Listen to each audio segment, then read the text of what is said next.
Press start.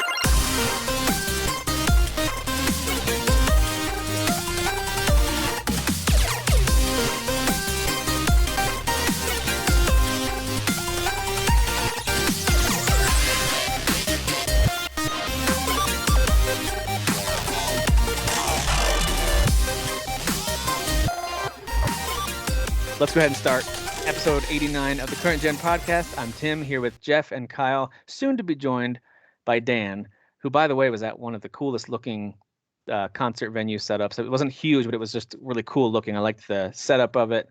It just looked like he was in for a good night of music, and I'm looking forward to hearing about that. But Jeff and Kyle, how you guys doing?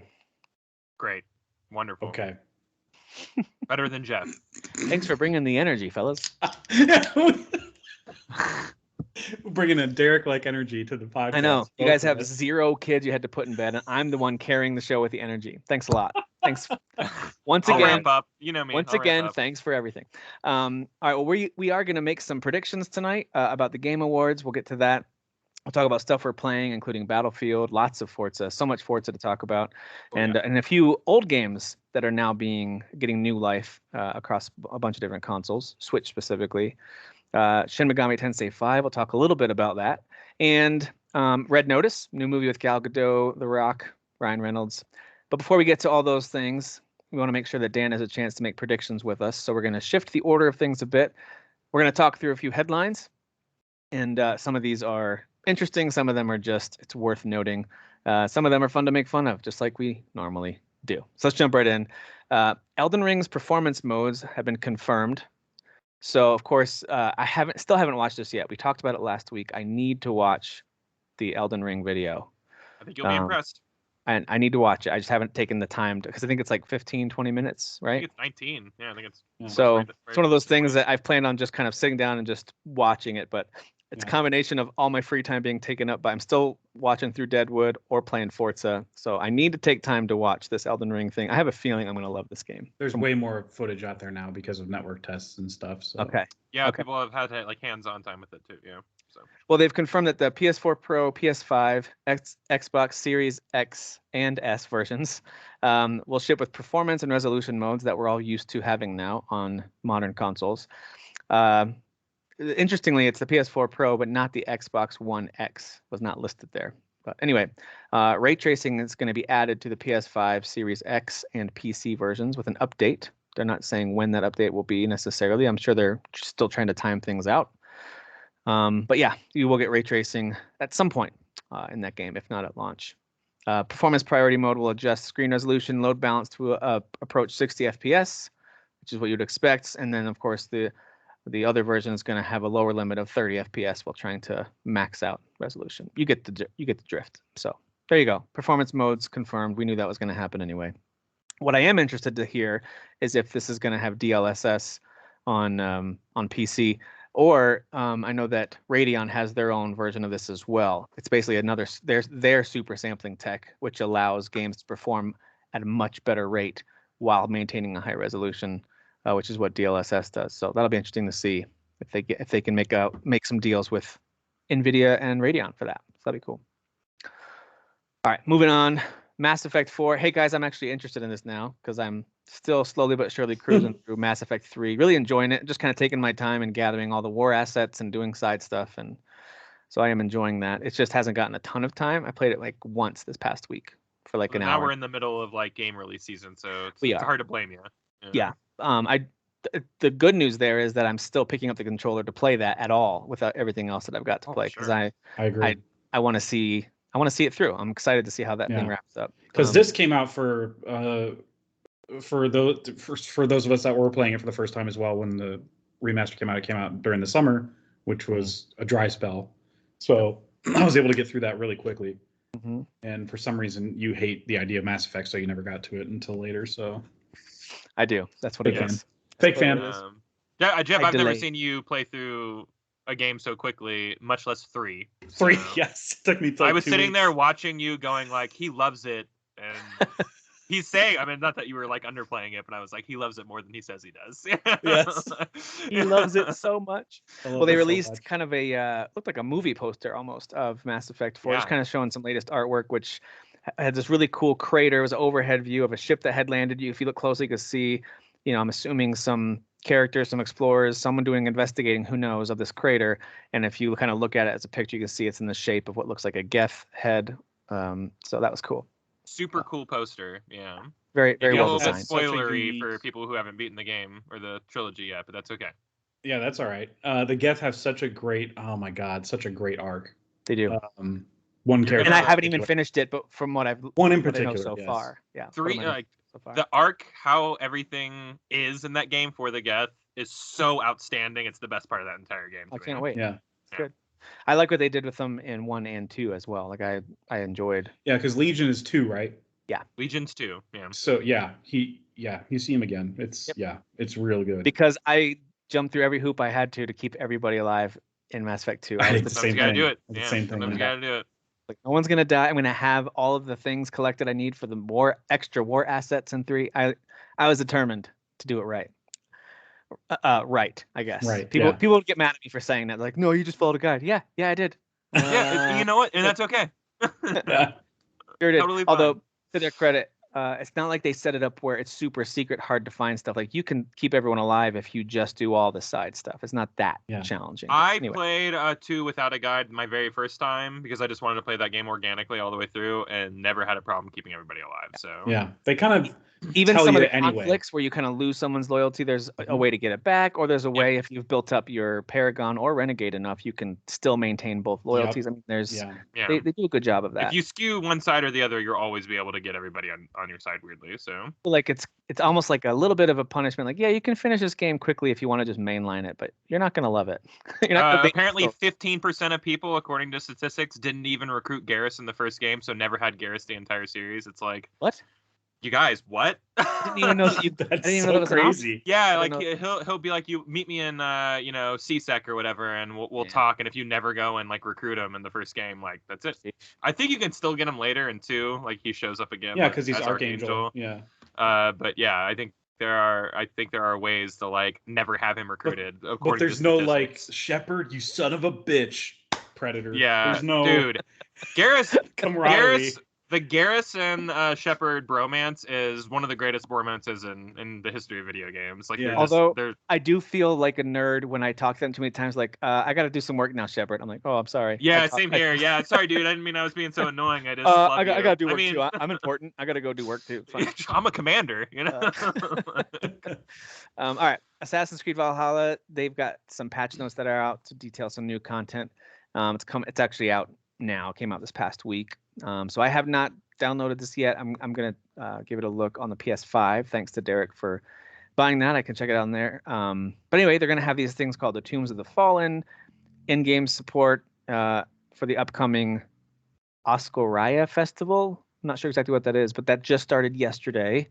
And it's going to have new quests, horseback riding, tournament against spirits. They've done these festivals before. I've seen 2 of them so far. Tombs of the Fallen are these puzzle-focused tombs. Kind of sounds Tomb Raider-esque that you can discover throughout England. And then you unlock the settlement through the main storyline. That's how you get them. So for most players, they'll already have them unlocked. So there you There's go. way too much content in that game. I can't believe they're still I can't believe turning they're out still putting- DLC. Dude, You're like, not only- all the content you haven't beaten yet. Here's more. It's like, not dude, only it's not even just patches, and they finished the DLC they've already announced, and they said there's a second year of expansions coming, yeah.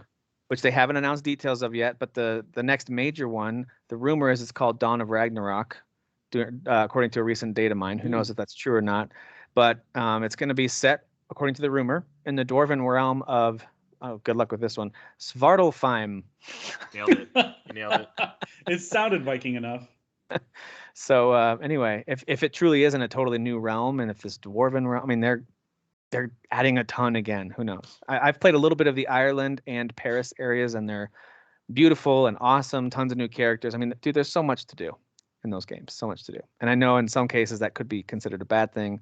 I just think it's great. If you like playing that game, there's more for you like every month, it seems. So. I poke fun at the amount of content in that game, but like I wish that all the games that I love deeply had this much content like years later. So Yeah. it's like the people who are huge mega Assassin's Creed fans, I know they're just like super happy about this. So great, super happy.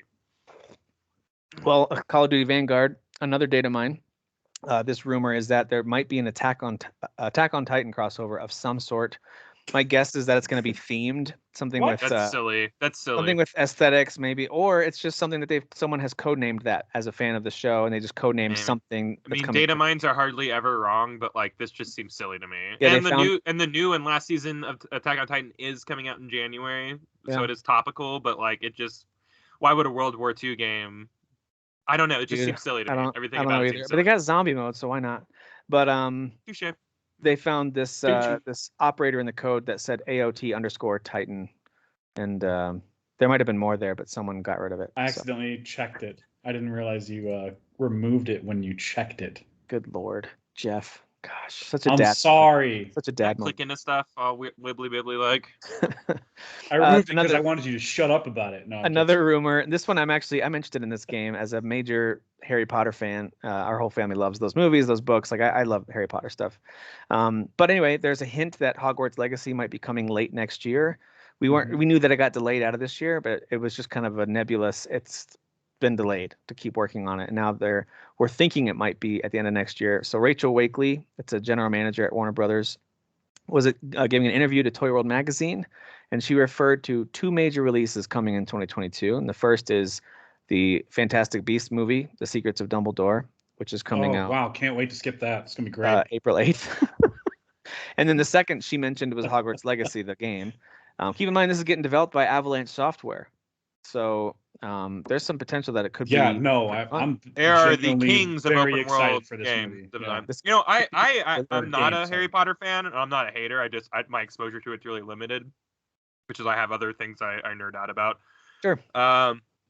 This is one of my most anticipated games that's coming up. I think the whole concept of it is awesome. I think the idea of like it's like Bully. You go to class, you learn spells, you're running around Hogwarts. The lore I know is there. I don't know any of it personally, but I know it's like a deep, enriching kind of like world to run around in. I couldn't be more excited for this, and like that's coming from a non-Harry Potter fan. Yeah, give me all of Hogwarts to explore. Actually, I think the idea is it's set in a time way before all of our 1800s. I remember hearing that too. Yeah. So I'm all for that too. Like set it way before that. Make it very magic centric. Yeah. And so you don't have to old-timey talk about fantasy. Dumbledore. No Voldemort. No Dumbledore. You're so removed from all that. Yeah, which I like. You know, because I don't have any kind of. You can create new villains, new heroes. You can even have other rival schools. I don't know. There's a lot you could do. I'm hopeful that that'll be a fun one. I even remember playing some of the old PlayStation 2 movie tie-in games and thinking elements of those were kind of fun. Like, oh, you actually go to class and do a little mini game for potions and you increase your skill, or like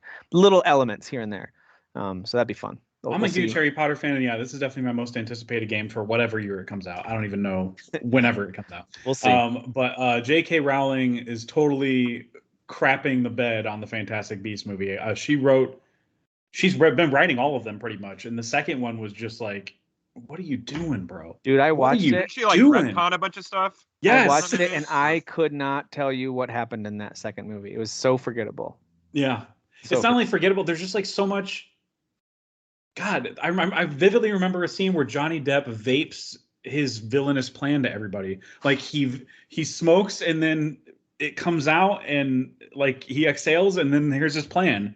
We're going to take over the world in World War II. How you're describing that is dumb to me. And I'm like, what? They're inserting wizards into World War II now? What is going on? Like, I do wish that they had just, slight spoiler for the first movie if you haven't seen it, I do wish they would have just left Colin Farrell in that role because he was awesome. Oh, he was so good. I didn't need another version of Jack Sparrow, but whatever. Because now we have a third guy, right? Now Mads Mikkelsen is coming in. Yeah, he's replacing Johnny Depp. But I think Colin Farrell. And for like a casual person like me, like that's confusing to me. I'm like, so they're all the same character, or well, at the end of the first one, Colin Farrell's character is revealed to be him, but it actually looks like he becomes Johnny Depp.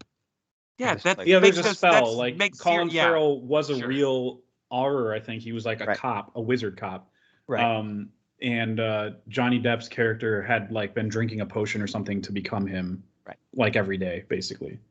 So it's Memento. It's not nearly that. It's not nearly like that. No. Yeah, a little bit. Well, instead of rubbing himself in somebody else's DNA, he's just drinking a potion every day to become someone else. Yeah. More or less. Speaking of which, Guy Pearce would have been great. I'm being really reductive in that comparison, but yeah. All right. Well, I don't really care too much about Weta Digital, but Unity acquired them. But that's a big deal. Yeah, it is a big deal. This is a major acquisition. So any thoughts on this one? Yeah, Unity. I feel like anytime their engine comes up as like a thing on a video game, I'm like, oh, this is gonna look good. So the fact that they acquired one of like the biggest, aside from Industrial ILM, whoever that is, Industrial Light Magic, I think, Light and Magic, Yeah, whoever It's does like Star the Wars and all that stuff. guys. Yeah, that's the Yeah, Star Wars Jurassic guys. Park, all them. They're like directly competing with them in terms of quality of visual effects in movies.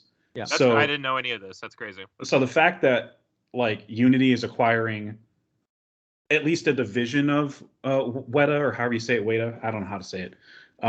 But the fact that they're acquiring like all these resources and tools, like we're gonna get some amazing freaking looking games. It's gonna be unbelievable.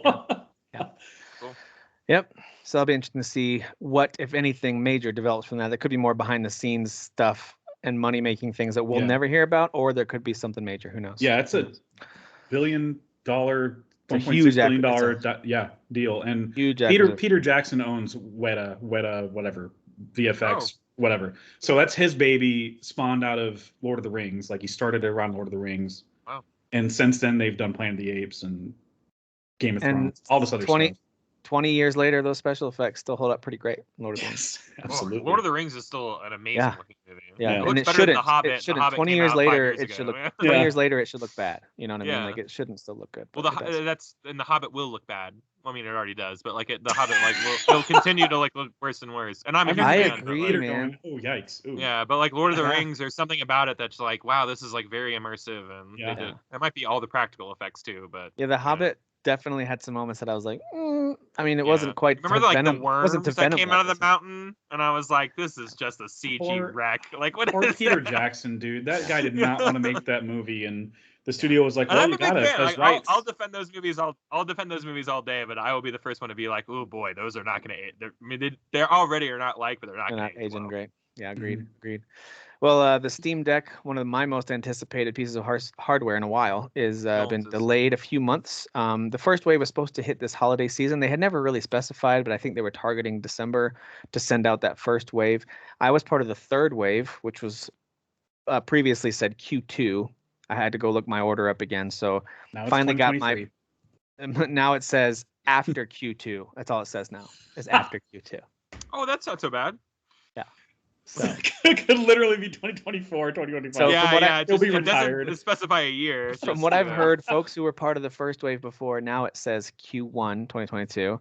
Okay. Folks who were part of the second wave that said Q1, now it says after Q1, and my wave now says after Q2. So the idea is they're just saying, listen, don't expect it till after the quarter you were expecting it before. Like give us they're essentially trying to tell you wait an extra quarter, but it could be more. I mean, all the shortages of all kinds of different key manufacturing pieces continue to cause issues. But anyway, this is not the kind of thing where this is a different hardware launch. This is where I'm going to take my ever-growing Steam library and be able to play it while I'm laying in bed or on the toilet or on a trip. Like that's awesome. I think that's great. Yeah. But I'm not like, it's not the same thing as when I was waiting for a PS5. I felt like I was missing out. I wanted to play the new game. Like that felt different. This feels more like an awesome upgrade, and pushing it back even several months, I'm like, it's a bummer, but it doesn't really hit me that hard. It's more like. Do you think it might be the same issues that for while Sony is like scaling back production on PS5s right now? Is it still a chip issue? Do you think that's the problem that? Chipping there's battery issues. Parts. Is it did cite parts? Okay, so so everybody's being affected by this, like Switches worldwide. as well. They've had to downgrade their estimates. Because that was big news for Sony. Like they said they were scaling back 1 million units between now and like the second quarter, and it's like that's a shit ton of units. So we have it's affecting my job too in terms of new hardware orders for like servers and computers in general. Like if the chipset is too unique to a specific model, and that chipset has already have a shortage worldwide, then we're not going to see that server or computer reordered for months. Guys, the sweatshops need a break from COVID too. Okay. Yeah. So as they're making, we gotta go mine more of those African minerals that make up all these components. Yeah, it's one of those things where I don't necessarily want to know all the different sources that because it makes me feel I do incredibly not want to know how guilty. the sausage is made on this one, guys. No. I really don't. You know? No, I will wait a few as extra much months. as I worked, right now, I don't as wanna hard know. as I worked and put my life on hold to get a PS5, I was like, ugh, I don't know what the moral implication is there. So It's like buying an engagement ring. It's like, well, I know that this diamond came from. I've seen. it was this a blood PS5? I've seen Blood Diamond. Did Leonardo DiCaprio die for this? Yeah, did Leonardo DiCaprio spoilers, die to get this PS5 out of the country? I don't want to know that. Yeah, neither do I. Great movie though. All right. Great. Thunderful World Showcase. I didn't even know this existed. I didn't know that it happened until Jeff told us about it. Jeff, is there any highlights that you want to hit on? I included all the stuff just in case somebody was curious enough to watch it, because I didn't watch it. I only watched the trailers. I saw screenshots of it, and I was like, ooh, that looks interesting. I'll tell you what jumps out to me is the first one, because I love all the SteamWorld games. So SteamWorld Headhunter, I'm interested because I like that developer. I like everything that they've made. I didn't like their card-based game as much as I thought I might. The Quest one, I thought that would be more fun. It just wasn't that fun. But I've always liked their platformers though. So yeah. Well, they also did Lost in Random. I haven't played that one yet. I did buy it, but I haven't had, obviously with Forza ruining my life. But yeah, SteamWorld Headhunter is a big one because that's the first SteamWorld game that's 3D, and it's going to be a third-person co-op action adventure game. Nice. Maybe that'll get me to play a SteamWorld game. I do think SteamWorld 2 everyone should play if you like, action puzzle platformers. It's so good. And then I think SteamWorld Heist is an amazing strategy game, like a turn-based strategy, but it's side-scrolling. I love SteamWorld Heist. Not everyone will like it, but I really like it. I'll name two other titles at least to me, 2 or 3 appeared interesting. Despite the horrible title, The Gunk actually looks really good. It's like a third-person adventure type game. I had a comparison on the tip of my tongue, and I can't think of it now, but they showed some gameplay. It looked great. It comes out finally. They got a release date. It's December 16th, and it's an Xbox exclusive, so it's free for all of us poor people. Day one, we'll all be able to play it. And the other two that looked a little interesting, White Shadows, it reminded me when I looked at it. It reminded me of Inside and Limbo. It's like a cinematic puzzle platformer but it's like side scrolling, whatever. I don't know why we only acknowledge white shadows as opposed to other colored shadows, but we get it. You're woke and you're present. That's great. Thank you. He just came back from an orchestra. He's smarter than all of us right now. Okay? He is. Yeah. He's like, yes. Tell me about the white shadows. Hello. Yeah, it's great poupon. Let me check my monocle or whatever. Dan has returned. You could have taken the tux off before you came back, dude. I mean, it's a little overdressed. Like I wish I'm not Barney Stinson. I'm not just suiting it up all the time, but I should have. Yeah, you should have. Yeah. All right. Well, White Shadows. Does sound kind of interesting. I like Limbo and Inside. I mean, it's not the same developer. This is by the very specific developer that's doing the showcase, but it does it at least resembled that visually. Yep. And I think it's supposed to be funnier. It's supposed to be more darkly comedic. And it comes out December 7th to everything. Well, I say everything. I mean PS5, Xbox Series X and S, and PC. So this is a new gen only release.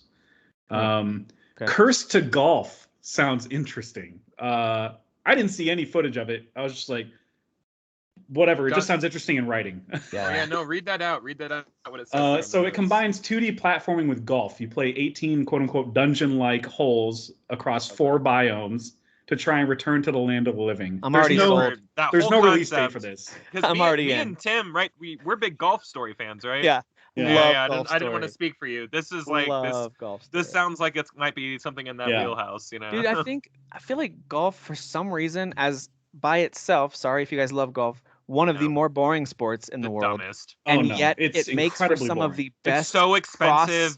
It makes some of the best cross games with all kinds of genres. RPG, yeah, we can do that. What about some kind of crazy puzzle game or physics-based, almost like a Wii game where you're knocking things down? Sure, we can do that. Like they could do the craziest stuff with golf, and I love it. I've spent more time doing golf in GTA Online than I have ever doing like real golf in my real life. I absolutely adore it. I love simulation golf. I still got to play Golf Story. I heard amazing thing from you guys. Really, dude. Golf Story is so. That's why I can't wait for Sports Story whenever that comes out. Same. I just I just looked up at the other one. Fire Girl looks interesting to, or sounds interesting to. Comes out next year to. Actually, it comes out December 14th to PC. So Dan, or I don't know, Dan, do you game on PC? I can't remember. A little bit. I mean, Valheim. Yeah, you do Valheim. Because my 4-year-old laptop can't do much. So Dan, Tim, and definitely not Derek because he's too sophisticated for this game. Yes. We could definitely play it December 14th. I don't even know what it is, but yes, I agree. It's a procedurally generated firefighting game. That sounds awesome. Yeah, and you have to attend to these, patients or whatever victims in a certain time frame. Yeah, that sounds good. I'm here for that. Comes out to consoles next year. Dude, that sounds like such a Steam game. Like it's a kind of game on Steam that you're like, really that's on sale for 79 cents. Of course I'll buy that. Like that sounds great. This is gonna launch at like $5. Yeah, that's what it sounds like. Which, by the way, more Steam sales are on the way. If you missed the one at Halloween, there should be one coming up, I think next week, or it could be in a week and a half. Yeah, for the Thanksgiving Black Friday stuff. And then we also have the big holiday one that's going to hit too at the end of the year. So some exciting time. There's a few games I almost bought recently. I was kind of getting that like city building itch a little bit, so I was kind of looking through some city building games. I kind of like the Zen style of city building. Sometimes I don't necessarily want to have to build up an army. That can get stressful. So anyway, I found some good ones, but they're all full price. So I'm convinced that with the sale, I'll be. They gotta be. Yeah. You got to start buying those games now, so that Steam Deck has a lot of games whenever it comes out. I know, man. I gotta load it up.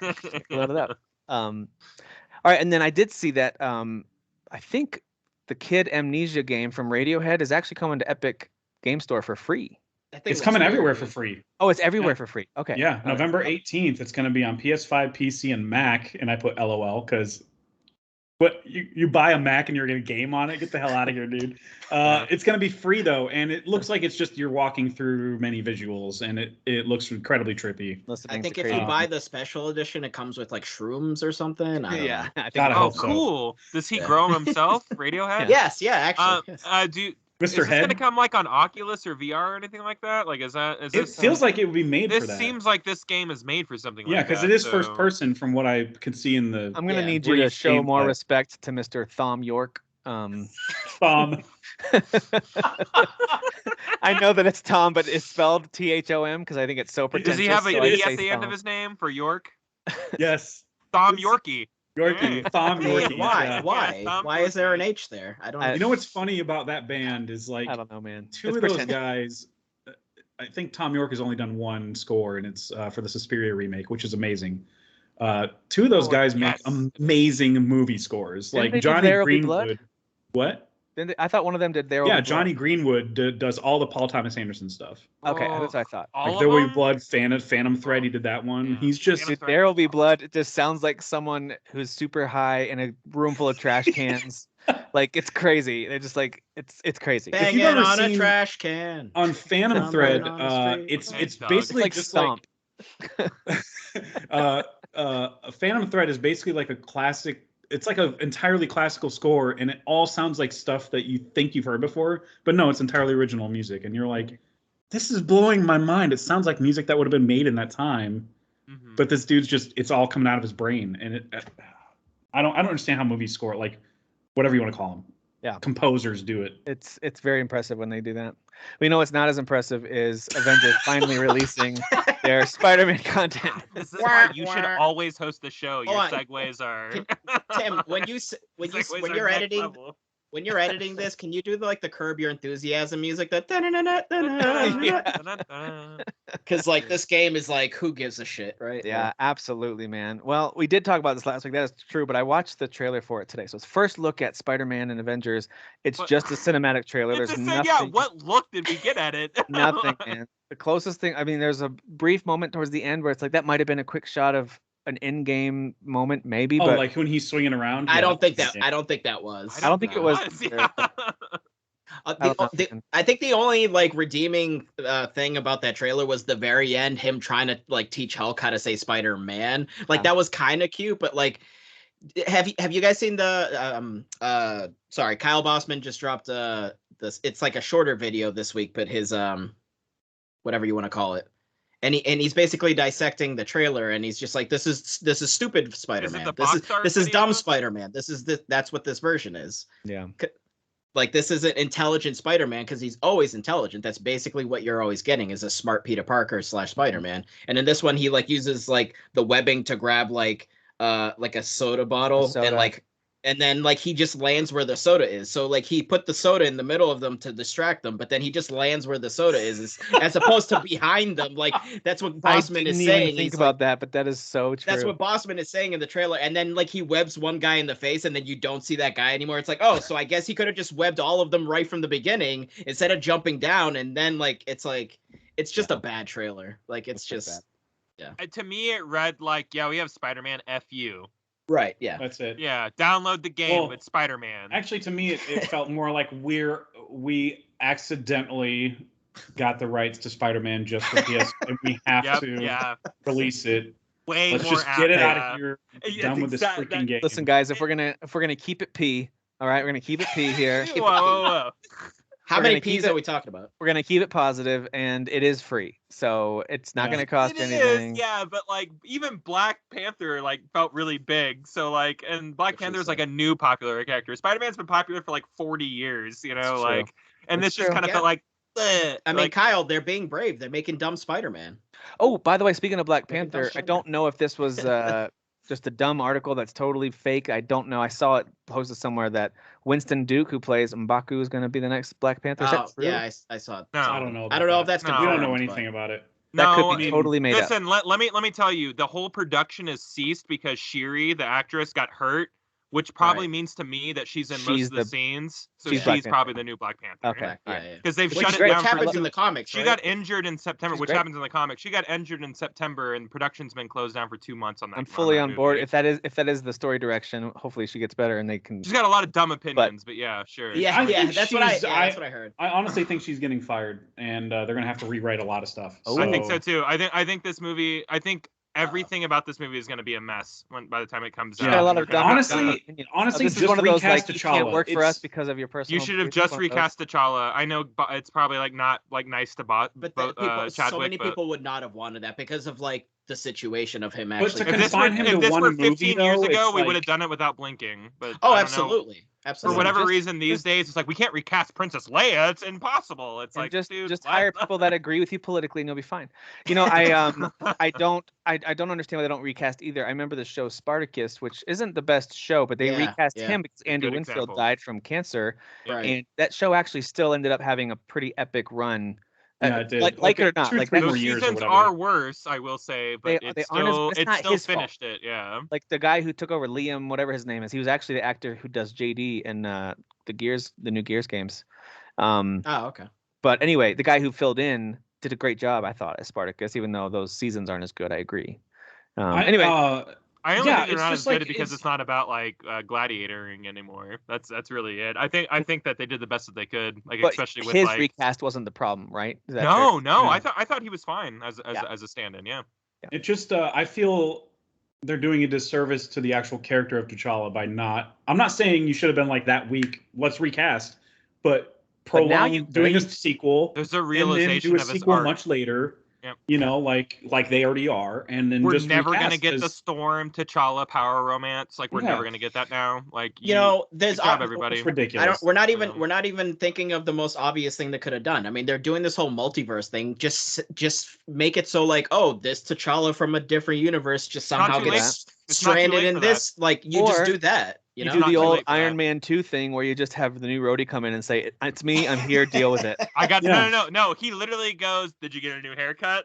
That's like literally the line in the movie. That's the joke in the movie. Well, and then John's like, "Oh, better actor."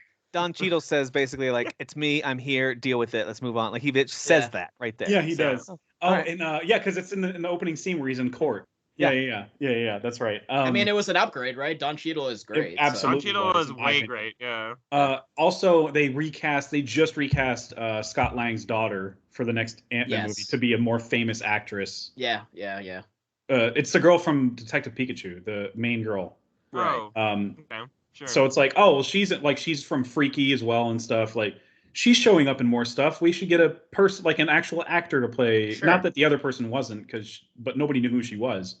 We got to get some matter. Like, I know that it's totally different because they didn't die or anything, but Marvel's acting like these actors died and they're recasting them anyway. So Yeah, So I don't let's know. I don't know. And I really think that, like, if you asked Chadwick, he would have been like, no, we need to keep that character going because, like, Absolutely. there's something special about, like, that character and what Yep. he means for a lot of Yeah. people. So, It's just, well, whatever. then, but I don't know, man. It I'm could a also white guy be talking about a black problem, so it's probably not a great idea.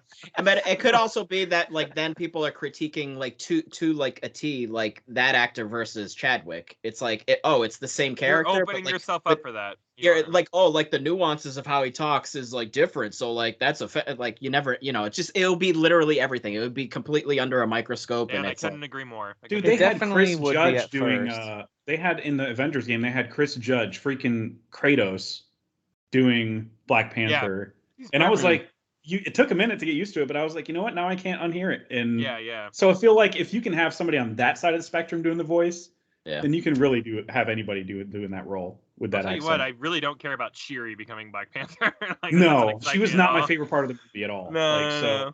I like her as the smart, like, gadget girl. I keep her as that, you know. Yeah. I liked their chemistry. I don't need her to grow- becoming like. I like the chemistry. I think Yeah. I feel like I missed. I did like the something, but chemistry. I really liked her character in the movies that she was in, but No, I do too. No. But I like her as that character. I don't need her. To Right. I mean, become she Black just wasn't my Panther. favorite. She was just kind of like there, and yeah. Well, I think Dan nailed it. There was a lot of chemistry between like the Yeah, like sure.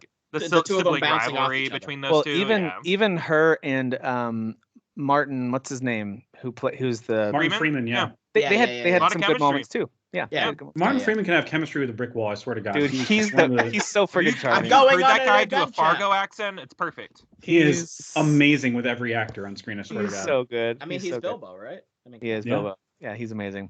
All right. Well, Nintendo's got some plans. They want to make more Uh-oh. movies, you guys, Do they? and but they're gonna go one by one. Miyamoto says the Mario movie is pretty much done. They're still got some tweaking to get it up to standard, but overall, Nintendo, including himself, is very positive about where that movie is right now. It's just I'm like, that's great. I'm glad you're positive about it because Chris Pratt's in it. So we'll see. yeah, I was gonna say a lot of people are concerned about Chris Pratt. Yeah. Yeah, But, okay, and then let me ask you around guys the this. bend, they're gonna do Zelda, and Chris Pratt's gonna voice Link. It's gonna be great. God, dear God. What Kid Link. what Nintendo property, not do you want, but do you think will get? Let's just pretend the Mario movie does well. Who cares if maybe I critically? mean, it's not gonna the- do well Well, financially. They Let's already say it said does- Donkey Kong, right?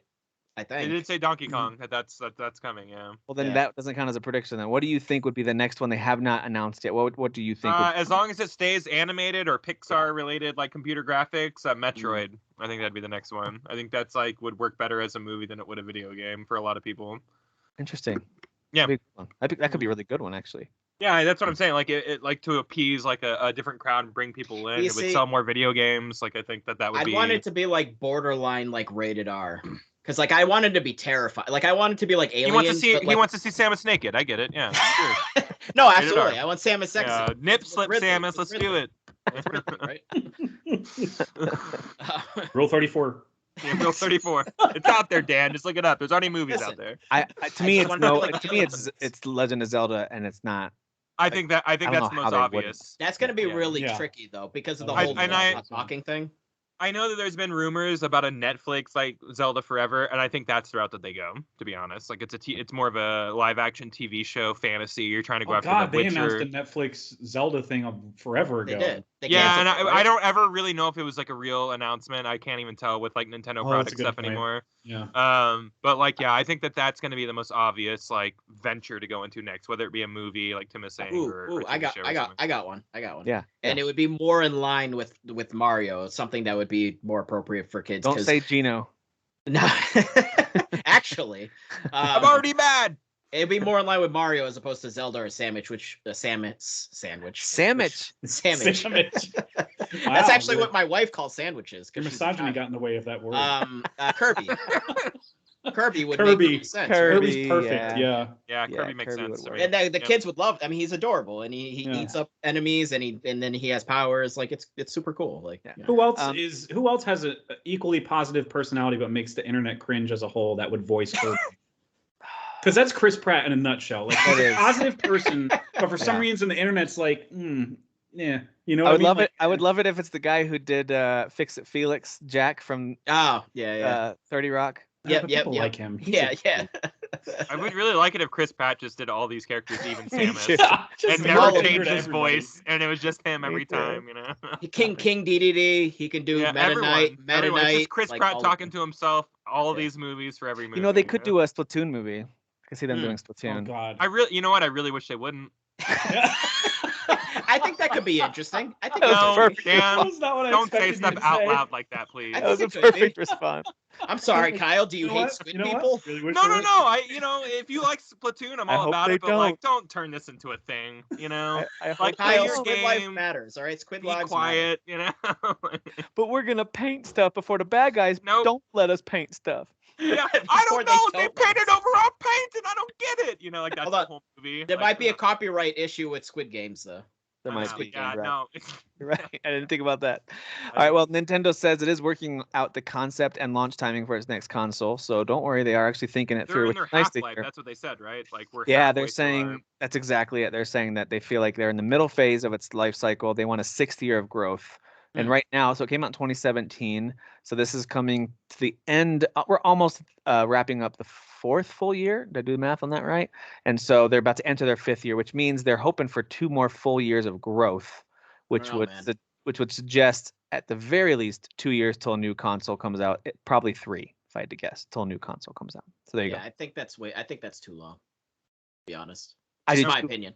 With how Just far be- behind they're already falling. Yeah, I think there needs to be more. if y'all are talking performance-wise, yeah, but like Yeah, I look at the exactly. sales and people owning these things, it's just like, why would you jump It's gonna ship pass now? the Wii, man. Right now, they're business wise, it is the only path forward is continue with the Switch until it stops selling. No, absolutely. Yeah. I get it from a sales perspective. It makes sense to keep. No, to no. not Selfishly, rush, yes, but- I want them to make a 4K handheld system or Okay. something. Yes, I'm all about it. But like, Nintendo deck. yeah, there's no deck. But yeah, but business-wise, it just makes no sense right now. Why would they? Right. Agreed. But hey, listen, the Switch success is leading to what sounds like some positive potential for the future. This $900 million development expansion. So they're saying that this unexpected. They agreed. Or I guess they're the ones who admitted it was an unexpected level of success. They didn't expect to. Now it looks like they're going to surpass the Wii, which is insane numbers. That's insane. Unexpected because Remember how crazy the Wii was, guys? Remember, like people were like camping out for like a year. Everyone had a Wii. Everyone had a Wii. Your grandma had one. You were waiting in line to get one. Yep, Like it just absolutely. It was Your insane. grandma's grandma had one. But then hardcore gamers did too. And then they had the Wii shop where you could play all your old Nintendo games. Like it was a magical system there for a minute. And it sold so And many. I was totally bought into the nunchuck. I like, dude, I was one of those people who were like, no, I'm here for this. Like, yeah, let's play Red Steel 2 and like swipe katanas and stuff like that. Like, I'm here for it. You know, obviously I'm not gonna play, you know, like Call of Duty here or something like that. But like, they had their own flavor of doing things. They shouldn't have.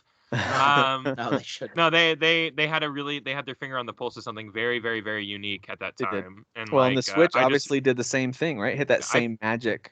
I think so too. I think that's more of like a solo. I feel like that didn't explode like in a party way. Like I remember like the Wii being like, have 20 people over and play Wii all night, and like the Switch is stay home and let me just play. People still have Wiis in like the old folks' homes and stuff now. Yeah, like, that's still a thing now. But it is exciting to hear them talk about expanding their game development capability, which in my mind, of course, like Kyle just said, selfishly, that means, oh, cool, you're gonna make more games and make them faster. Like that's what I want to hear. Like that sounds great. I don't know if that's necessarily what it means, but a big portion of that, they're talking about expanding their internal game. Oh, I'm sorry. We already talked about internal game development, but also non-game entertainment software assets like movies. We talked about that a little bit. So they're dedicating some money towards that. And then they want to, quote, build a foundation for maintaining and expanding relationships with consumers via Nintendo accounts, centering on expanding ways Nintendo accounts can serve as a foundation for providing consumers with better experiences, blah, blah, blah. Sounds just like an improved Nintendo online experience. Maybe it's Game Pass type stuff. Maybe it's, who knows? I don't know what this means, but it sounds like they're just ready to invest a lot more in the online accounts. I think they really need to make a move. I do too. Yeah. So I agree. This is good to hear. And then they also are not ruling out the idea of acquiring other game companies. They're going to be investing a lot of money, 150 billion yen, to invest in creating software assets. They want to focus primarily on organically expanding, but they're not ruling out acquisitions, which is kind of interesting to hear. Nintendo, I think last time they acquired someone was Next Level Games, the Luigi's Mansion 3 See, I was gonna say, was it Platinum? But yeah, I'm glad it was someone else. You know, Next Level Games. It's not often they buy someone. It's not that was like the first that, time in over 10 years. That was Platinum the last one? Because when they didn't buy Platinum, they just bought Bayonetta. I'm sorry, I'm speaking out of line. Yeah, they're the publisher for the Bayonetta game. Yeah. So there you go. There's our headlines. Interesting stuff for Nintendo. For Nintendo, it's mostly the summary is they're making a lot of money, you guys. Nintendo's got a lot of money. They continue. Hey, I mean, the Wii U era was a dark time, so good for them. But they didn't really affect their pocketbook, though. I was gonna I'm just saying it was a dark time. I read an analyst like report where it's like Nintendo could have 5 eras like the Wii U and it'd still be fine. Like seriously, like they're doing so good that like yeah. Like they can have multiple failures like the Wii U and it not like disrupt them at all. Dude, how many accessories did the Wii have? Like just accessories alone, which is just money straight in their pockets. It was one of the most, and I bet you could clarify this through Google. It's one of the most highest attach rate systems of all time. Yeah. Like they made so much money off of the Wii. Never mind the fact of how many 100+ million. And it's not even just nunchucks and Wiimotes. We're talking like the boards and all the stupid all the dumb workout stuff. All the peripherals. All of it. All the peripherals. The tennis rackets and the golf clubs. Yep. The Tony Hawk board. Remember that? Tony Hawk. Don't even. That's right. That's right. All right, well, we're going to make some predictions, you guys. The Game Awards are coming up soon. We don't have any confirmation yet on which categories they're going to be, so all I can do is look at their past categories for this, but we want to predict what some of the nominees are going to be. We're going to keep track of these. I've got a spreadsheet open. I'm going to keep track of these from each of us, and then we'll score it once the nominees are announced. Yeah, I went to a show, and I am not prepared for this at all. So, well, you're going to have to just shoot from the hip, my friend. You can, and feel free to copy. That's fine. Just copy Jeff's answers. They'll be wrong. All right, so fair enough. We're gonna keep track. We're going to keep score, and then whoever wins, let's see what I put in the notes here. The winner gets to brag. That's the prize. If I win, I'm doing it all the way through the end of the year. Okay, fair. Yeah. At least. I'm going to do it if I lose, so. Actually, what I think we'll do is after the nominations are announced, we'll score that, see who's ahead, but then we'll also do prediction for the winners once we know the nominees, and then we'll add it all up. Our Game Awards predictions. And by the way, this is not us saying here's who we want to win. No. This is who we think Game Awards. We're trying to get into the head of games media. That's right. All right. Yeah. And choose their winners. Yeah. That's right. So, all right. Well, I picked a handful of the categories. There's a lot of categories that I skipped. Esports, and I even skipped stuff like best game direction. I'm not saying it's not important, so don't get offended if you hear that. I just feel like it's a little bit repetitive next to game of the year, for example. Like I feel like there's some repetitive things there. So for our purposes, we're going to predict game of the year, narrative, art direction, score, performance, indie, action adventure, role playing, fighting, family, sim, and sports. So those are the ones that we will predict that will be nominated. And sports and racing, by the way. 1 point per correct guess. So to give Dan some time to fill out some of his. Kyle, let's start with you. Do you have any here that you want to jump into? Any category you've got some predictions, and you can just rattle them off. You don't have to say too much about them. I was really anticipating just shooting from the hip myself, so just let me know what category we're going with, and I can come up with them pretty quick. So, what do you think? Which games do you think will be picked? Let's start at the bottom. Let's start with sports and racing. It might be a little more straightforward. So what games do you think will be nominated for best sports/racing? Obviously, I think like Forza is going to get nominated. Were there literally will Madden NBA get nominated? I don't know. Like, do they ever get nominated? I'll choose those two. Yeah, I'll choose those two. Madden and NBA 2K? Sure. And then Forza, obviously. Sure. All right. Jeff, what do you think for sports and racing? Forza, obviously. I went Knockout City and Riders Republic. Ooh, Riders Republic will count, yeah. Because sometimes they nominate things and I'm like, that didn't review well, did it? So, Riders Republic is reviewing well, yeah. Like sometimes I didn't even think about that throw one. a bone to things, you know. I did let my daughter play that one a little bit for that trial week, and it's not a bad game. It's just not my thing. I don't know. Yeah, I don't have time for it. Yeah, exactly. All right. I also think Forza will be. I mean, why wouldn't it be? That'd be crazy if it didn't get win. nominated. It's insane. Yeah, absolutely. Oh wait, where did I? Hang on. Let me find my predictions here. put them in a different document. All right, so for sports and racing, I put Forza, F1 2021, and Hot Wheels Unleashed. I went all racing. I was gonna. Which is a great choice. Wow, yeah. I was gonna throw that in there as a curveball. You still can. I mean, you took my curveball. I know for a fact Madden and NBA both reviewed poorly this year, so just almost put MLB The Show, but MLB The Show also didn't review as well as normal. They might throw one of those a bone then, at least one. They might. Dan, what do you think for these three? Yeah, Forza, Hot Wheels. I was gonna throw in there. I mean, I don't know if NBA 2K22 reviewed poorly this year, but I mean that game sells like hotcakes like every year. It does, yeah. So I'm just gonna pick that. All right. None of us picked. I almost picked FIFA, but I went with F1 instead. But I don't think FIFA would have been good. Yeah. What's going on with all these sports games that everybody tends to love every year, and they're just not. Didn't quite do it. Cross-generational years, they just tend not to be very memorable for sports games for whatever reason, because they can't really dive into the next whatever layer. Yeah, they can't put in like a crazy amount of like legwork. So yeah. Well, for sim strategy game, my three are Age of Empires 4, Jurassic World Evolution 2, and then Story of Seasons, Pioneers of Olive Town. That's my kind of dark horse. I wonder if that'll get, because that reviewed pretty well, and I honestly I couldn't find a ton of other options. So yeah, same thing for me. I did Age of Empires 4. That felt like an obvious one.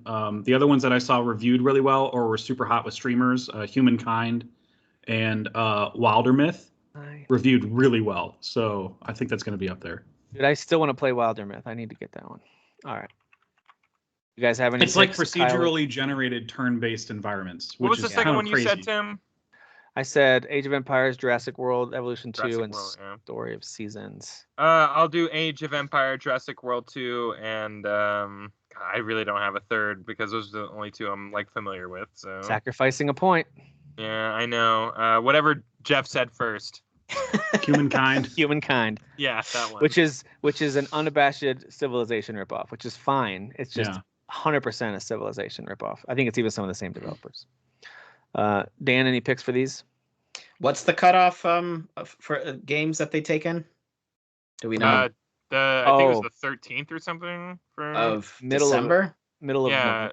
It's second week of November. Just kind of think about that. Oh, of November? Okay, damn it. Yeah, so I had to just remove, that's why you probably heard some typing. I just removed Halo Infinite from a bunch of picks. You can't. Yeah, that's not going to be available. Well, I was asking because Evil Genius 2 World Domination comes out November 30th. It does. It looks fun too. Yeah. So I was going to do that. Well, so then I'll do Jurassic, Age of Empires, and then those are two the Humankind or whatever. Okay. Hey, that's mine. You copy me. I didn't copy anybody else. Hey man, you know what? Dan. You know what? I'm gonna need you to back up, son. That's not my genre. I'm sorry. All right. I picked those just out of the blue. I don't even know what's going on. All right, Jeff, what do you got for family game? Best family game? I went game. all Nintendo with this. I went Mario Golf, Super Rush, Mario Party Superstars, and WarioWare. Get it together. Okay. I mean, I really don't think there's going to be much other options than family. I had two of those as well. Is Mario Golf's called Super Rush, right? Yeah. Oh, Super Rush. Okay. Dan, what do you think for family games if you had to pick some? Yeah, Mario Party Superstar, Nickelodeon All-Star Brawl. Good one. It's a good one. Shoot. It didn't review well, but I do think it's going to get nominated for some stuff because of lack of stuff. Absolutely. What was that other one that Jeff said? WarioWare. Yeah, thank you. WarioWare, yes. That actually is really fun. Renee and I need to get back into that. I did hear good things from that one, yeah. Yeah, mine were similar. I picked Mario Party Superstars. I didn't pick Mario Golf. I did pick WarioWare and then Knockout City. I think they'll consider that a family game, but I could be wrong. I didn't know whether to put Mario Golf in sports or family. Right. It could go either way. It could get picked for a sports game. Yeah. Mine was the exact same as Jeff. That's what I have written down. Mario Party, Golf, and WarioWare. Yeah, exactly. Whatever. A lot of crossover here. Right, we're going through some of the smaller categories first. They're less exciting. Yeah. All right. Especially this next one. Fighting game. All right, so for fighting game, I picked the only three that jumped out at me, honestly. Guilty Gear Strive, which I think is a shoe-in. Not only for, I think that's going to win. Absolutely. Guilty Gear Strive, and then I picked Nickelodeon All-Star Brawl. I picked that one too, yeah. And then here we go. Demon Slayer Kimetsu no Yaiba, the Hinokami Chronicles. is a fighting. I don't know if that's a fighting game. I think it's is it? I thought it was an action game. I thought it was an action game. He is right. It is a fighting game. Yeah. Okay. Fighting. Interesting. Tiger, so I picked the first two. I picked the first two you did, and the third one I went with Melty Blood Type Lumina. Ah, yes. Guess what that game was. yeah. You know what? Yeah, definitely that one. That one, absolutely. All right. Guess Dan what that one was. I'm doing Blood. definitely Melty Blood, and then Strive, and then the Nickelodeon one. But Strive's gonna win. I mean, Strive is is insanely gorgeous. I don't even know how that game looks like that. It doesn't even make sense. Great. It's crazy. Yeah. My picks were the same. It was two the same as Tim, but after he picked the samurai one, I'm totally going that one. So all of Tim's picks, that's what I'm going with. But Guilty Gear is gonna win for sure. Yeah, Demon Slayer is like such a great. I never even thought about that, but like it's not reviewing well, but I think it's gonna get nominated for like art direction or something. That's what people are gonna think about. Yeah, it's a kind of a low year for major fighting game franchises. You have to put something in, and it's one of the contenders for sure. There you go. All right, this one should be interesting. Best role-playing game of the year. So, I know that I'm gonna be some honest, of these the three that I picked don't go in any other categories for me. Like I didn't. Yeah, same here. You know what I mean? Like and maybe one of them will go in action, but that's it. Yeah. Which three did you pick? Oh, I went with the ones that I pretty much will never touch. But Bravely Default 2, Monster Hunter Rise, and Tales of Arise. Those are the ones I think will be nominated. If Tales doesn't win, I'm going to be confused. Okay, so I'm curious how they decide to, genre, if that's a verb, Monster Hunter Rise, because it is an RPG game, no doubt about it. But it's also both. Yeah, it's both like action. I consider it action RPG. So I think it could also get nominated for action adventure, which actually is where I put it. That's what I was saying. Monster Hunter Rise stands a chance to be nominated for best action, but so that's the only mine are. I have one that crosses over. I've got Tales of Arise. I think is a shoe-in for getting nominated, and then I think they might nominate Neo: World Ends with You, in July, and then I picked Monster Hunter Stories 2: Wings of Ruin, as a RPG. Oh, okay. Mm-hmm. So that one is much more straightforward. Turn-based RPG. Dan, Mr. RPG Man. Well, definitely Tales of Arise, and like I said, if that doesn't win, very confusing. I actually was just scrolling through the Game Informer's like the dates of this year. That Deltarune game, the Chapter 2. I've heard of it. I know that's very popular, or like in a niche way. Let's throw that one in there. See, that's a dark horse win for you. Yes, absolutely. What was a couple of the other ones? Oh, you mentioned the Neo one. You've talked about Bravely Default 2 a little bit this year too. You want to put that one in there? Yeah, but I don't think it has. I don't think that's gonna win. I just don't. I think the first one, the original one, is just probably something that was a little more special in people's eyes. So you want to do Neo: World Ends with You for your? Yeah, we'll just throw that in there because I know that was like a long time coming. A new World Ends with You game. People really like that one, and I'm having a hard time not changing one of mine to that, but I'm not going to because I just did that last round. All right, so Kyle, what do you think for this one? Shin Megami Tensei V. It's reviewing too well, and I think I think it's gonna hit the. I think it's gonna hit the cutoff. I think it's reviewing way too well to not be nominated.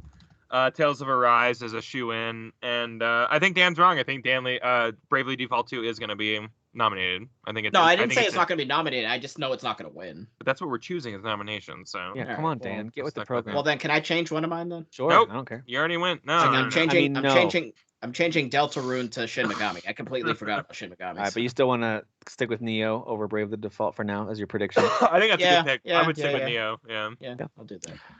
All right, best action adventure. Kyle, what do you have for these, or do you want to pick now if you haven't picked any yet? Which one? Yeah, give me a second because I need to look at action adventure. All right, I can throw out mine. I've got. So to distinguish for those that haven't made the picks yet. Yeah. Action, I would say, is mostly FPS.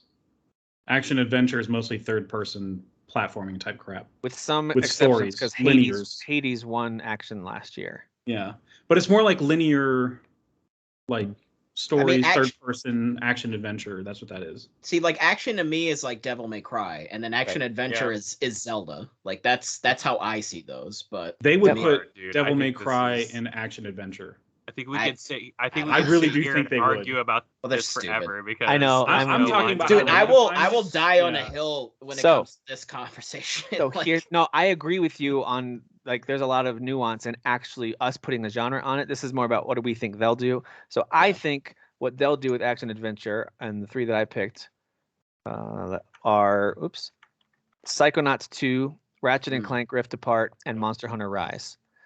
Gotcha. I think those will be nominated for action adventure. I went with your first 2, and my third one was Guardians of the Galaxy. Yeah, that's mine. Was what Jeff said. Yeah. Gotta type out Guardians now. Ugh. GOTG. I mean, just Geo. Yeah. Go. I already typed it, but I'm not putting Marvels at the front. Sorry. No, don't I didn't do that either. Well, then I don't know whose it is, Tim. Yeah, you don't know. Is it DC's? What do we do? Guardians are they? All right, so Dan, is it the guys that do Spawn? I mean, I don't know. Is it McFarlane? Dan, what do you think for? Yeah, definitely Guardians. Monster Hunter Rise seems like a smart choice. What was a couple of the other ones you guys just listed? We had Psychonauts and Ratchet and Clank. I like Psychonauts as a choice, absolutely. Psychonauts too. Okay. All right. So we've got up to action now. So for action games, Jeff, what do you have for action? Far Cry 6, because 5 got nominated here. Battlefield 2042. And I almost put COD, but instead I hoping Dark Horse Back 4 Blood. Okay. It's so weird to me thinking of a first-person shooter as an action game. Those are 2 different things to me. I don't know. I agree with you that they don't have a shooter category. This is their shooter. No, right. Category. That's what so it's like they should just have a shooter category because it's like to me they're 2 different things. Well, I think historically, yes, they do a lot of shooters for these, but it's not always shooters. Although I do agree with you. I know what you're saying. Yeah, I do agree with you on Far. Actually, it's funny because 2 of them are first-person shooters. So for my predictions, I think Far Cry 6. I actually think they'll nominate Deathloop as best action game in addition to Game of the Year. We'll see. I didn't know whether why I left that off, because I didn't know whether they were going to put it in action adventure or action. I know they could. They might say action adventure, but I think they'll call Deathloop an action game. I could be wrong. And then Returnal, I think will get nominated for best action game. I almost had that one in here too, and I was like, you know what? Damn it! The whole perspective thing. It could. They could call it action adventure. You're right. Yeah. They should just be clear, like, hey, this is our best first person. But Returnal's goal is action. I know. That's the entire basis of the game. That's to me what makes the game story great is the action. Yeah. But, the rest of it's good, but what makes the game great is the action. Kyle or Dan, either one of you. Mine's Far Cry, No More Heroes 3, and Returnal. No More Heroes, good call. So maybe it is they're talking about what is the best action, not so much the best action game. When I hear action, I hear what makes you feel badass. Best combat stuff. Yeah, best combat. Exactly. Yeah. Yeah. So that would be No More Heroes, which is mostly like boss rush type of game. Not to pat ourselves on the back too much, but that's why when we do our Game of the Year, we make those categories much more clear. I think where it's let's do best combat. We try to make that really clear instead of saying genres. Yeah. It's we try to do that stuff. Anyway, Dan, what do you got here? Yeah, I mean, if we're just gonna be balls to the wall calling first-person shooter action games, you don't have to. You do whatever you want. Well, I mean, but there is no separate category, so I think Deathloop makes sense. I suppose. Mm-hmm. Returnal, and then Resident Evil Village. Nice. So, I'm actually very offended that none of you chose Resident Evil. I'm excited. Oh, it's coming up later. I had it written both in my action adventure and action shortlists, and I was like, I don't know where they're going to put this one, so I don't feel confident predicting it. I think it's a shoe-in for either one of those. So. I think it would deserve to win on either of those. I'm just not sure where it's going to get nominated. Yeah, exactly. It might. I'm saying it might get nominated in both. Can it get nominated in both? Is that possible? I think they try to split it up. Whoever the voters are, they try to split it up. I don't know. I think they discuss it before. They say they give them a list of here's the qualified games in each category, and they try to separate certain games in terms of these 2 categories, which is stupid how much you got to split hairs on these. All right, just have an FPS category for crying out loud. I know they don't want to say shooter because that's too insensitive. All right, so for best indie game, there's a lot to pick from here because this is actually a pretty strong year. There's a lot to unpack. Yeah, I'm choosing that because I hate myself. So. Yep. Kyle, do you have games for this one? Yeah, Unpack, The Artful Escape, and 12 Minutes, I think, are shoe-ins. Okay. Dan, what do you think? I mean, I want to pick Unpacking just because that's fun, and I hope it wins because that'd be hilarious. That will be. It's will be not going to win nominated. though. I don't think Will it's be going to get nominated. nominated either, to be Yeah. honest. Oh 12 really? minutes, Okay. 12 minutes, and Little Nightmares 2. Damn, that's a good one. Because I know that's was it produced or published by EA, but that's an indie, It'll right? count. I think it'll count. Yeah. I could be wrong, but I think it'll count. Jeff, what do you have for this? Because of the reviews and how streamers in the industry have been reacting to it, I'm going with Unpacking. Okay. I think Death's Door is going to win. Oh, damn it. I forgot about Death's Door. Yeah. But, and this is where I don't know if this is going to qualify, but I feel like the Game Awards this year will let this count as 2021, Valheim. And if this gets nominated, it wins. Interesting. Yes. That'd be amazing. I want that game Valheim actually to came win to Game of the mind Year. because it's such a small little indie studio. It Yeah, kind of super fits the small. exact criteria. But Yeah. so my picks are Chicory, A Colorful Tale, which I think might end up Oh winning. my god, that piece of okay, all right. That's my journey. That's how Derek feels about Journey. This Dude, is my journey. I think that one might win. But oh my god, my pick for the win is probably going to be Death's Door. I don't know, but that's my other prediction. And then I picked The Artful Escape, which could be a really cool. Makes sense. That'd be a cool dark horse one to actually win the whole thing too, because I think Artful it's a great. Escape. That's Yeah. a great indie game. But And the fact that the industry all kind of collectively agreed that's a good game too. it like is. I mean, It's very, very creative too, which to me is one of the defining characteristics of an indie game is do something really creative mm-hmm. and make us kind of lean back in a chair and go like, whoa, that's what that game does. Mm-hmm. All right, best performance. This one's a little less obvious than last year, where you had things like Last of Us Part 2 and of course Ghost of Tsushima, where you had tons of amazing performances. This time I don't think it's quite as obvious. I feel like it's a little obvious. My three are very obvious. Let's hear them. What do you got? Two from the same game, Deathloop, Colt and Juliana.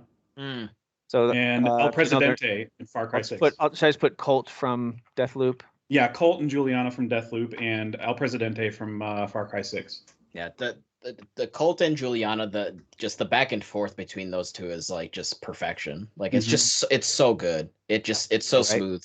Castillo. I'm biased also because I'm rooting for my friend to get nominated. Oh, so we can't take his opinion. Dan, who do you think? No, I do think she will get nominated. Honestly. No, for sure. So I mean, I haven't played it yet, but I mean, I know it reviewed well, and obviously people liked her vibes. The main character from Life is Strange Colors. So actually, Colors, how dare you, Alex? She's great. So that's she's one great. Of my picks too. That's Erica Moore, who's Alex. True Colors. I wonder if they would nominate her in like the singing voice because it's a different singer. Oh, okay. And she sang like one song. I mean, they're talking about performance, so I think it's just acting, but who knows? Yeah. Whoever played Drax, because like Drax, I almost picked him. Guardians is fantastic. That's such a good pick. He's so good in that game. Like, dude, once you get through that whole story, it's like, oh my god, he gets you, man. He gets you. He does. All right.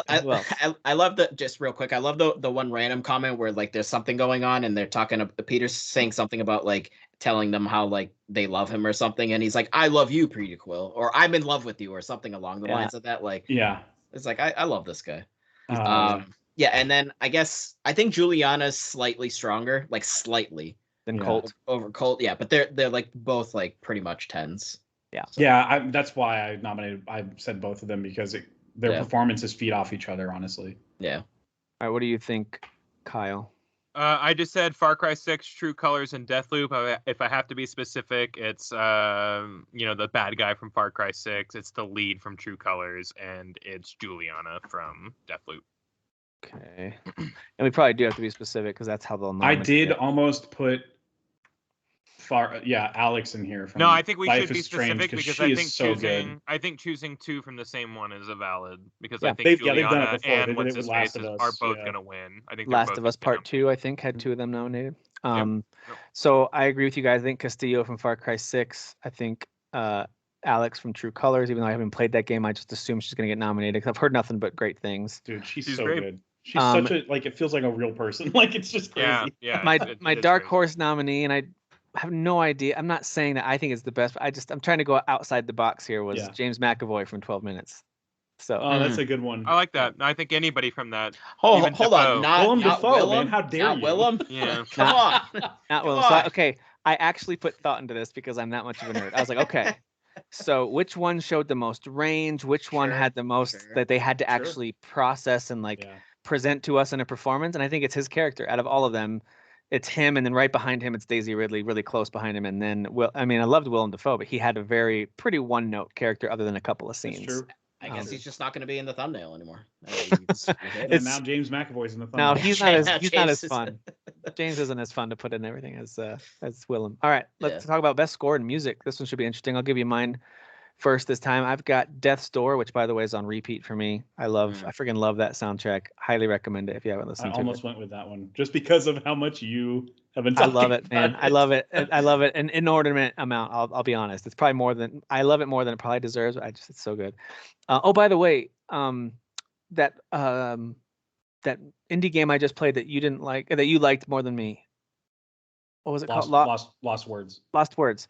So I was watching, the credits are really fun. You can kind of like platform on the credits at the end. I love that. And if you catch the star, you can see artwork. Yeah. And Gareth Coker was part of the production for the music. He didn't compose it, but the guy who did Ori and the Blind Forest and a few other soundtracks. So he was involved there, which I thought was interesting. I saw his name. All right. Death's Door, Resident Evil Village, I think will get nominated for best music and score. That music is amazing. That's also in my playlist of backup. I gotta play that one more honestly before that. I think Metroid Dread might get a Dark Horse nomination here too. It's an amazing score. A lot of the old Metroid sounds mixed in with tons of cool new orchestrated tracks that I think are a little bit overshadowed by how scary it is to run from those Emmys. I know people don't like that a ton, but the music is amazing throughout. That game is very kind of frantic and fast paced, and the boss fight music is very epic. You're just too focused on trying to beat those freaking bosses. You don't really hear it unless you listen for it, but that score is amazing. So what do you guys think? Kyle, what do you think for music? I have Guilty Gear Strive because Guilty Gear always has great music every year, and I think they're really going to throw. We're going to be so all over the place. I think they're going to throw a bone to that category game for sure. That'll break ties. I think 12 Minutes is going to get like the indie like heart. Ooh, this is the we have to throw an indie game in there. I think 12 Minutes is going to get it. And then Ratchet and Crank lift apart.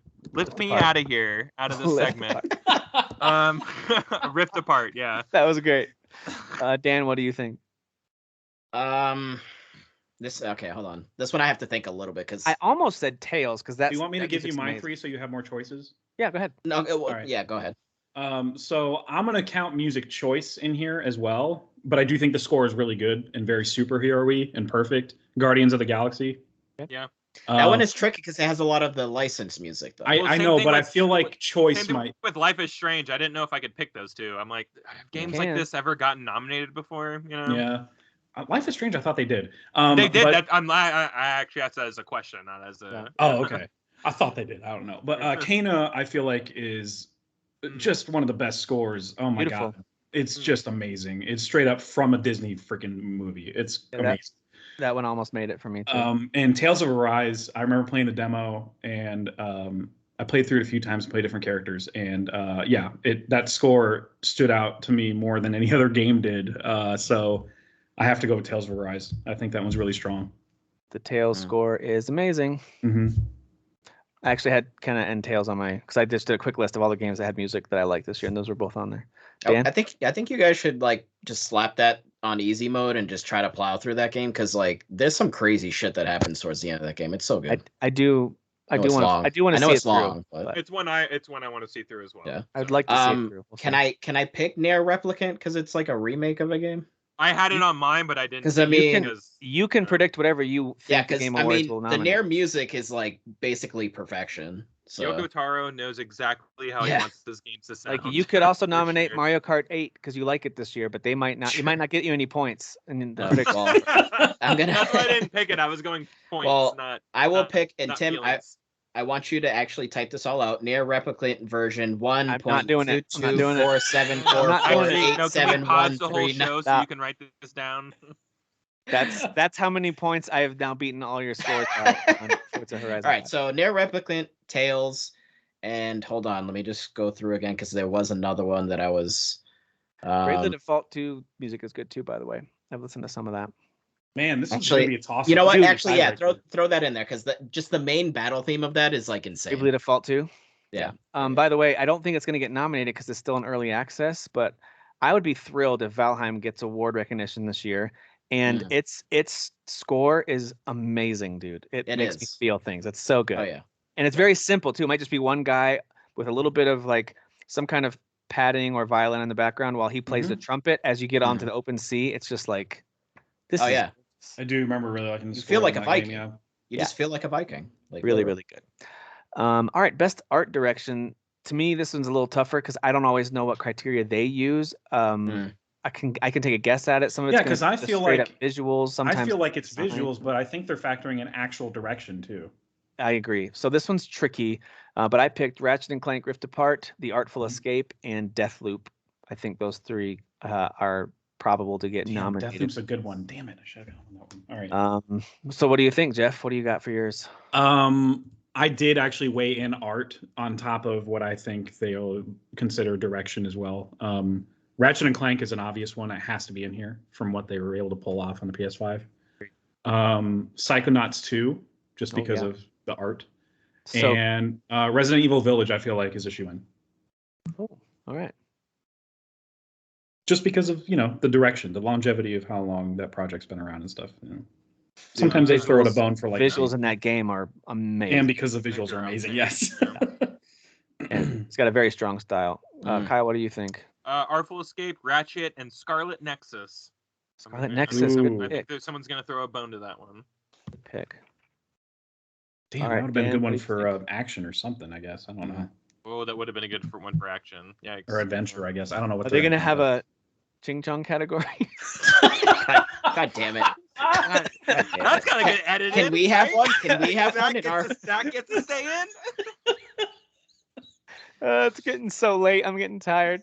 Judgment's going to win that one. Judgment. If Judgment doesn't win, I'm leaving the show. Judgment is going to be cast on us for that nonsense. Dude, if I for whatever stupid reason in my life later decide to run for office, this clip's getting pulled. This is it. Yeah. Absolutely. One night when it was 10:30, he was a little tired and said something, Sorry, for those of you listening, that is a very inside joke with some of our internal chats, and I for a second thought that it wasn't just us talking, so I apologize. It's Jeff's fault. It's all Jeff's fault. It is. It's my fault. It is. Yeah, he incepted us. I started to say it, and then I was like, "Don't say it," and I was like, it's too late." Oh shit.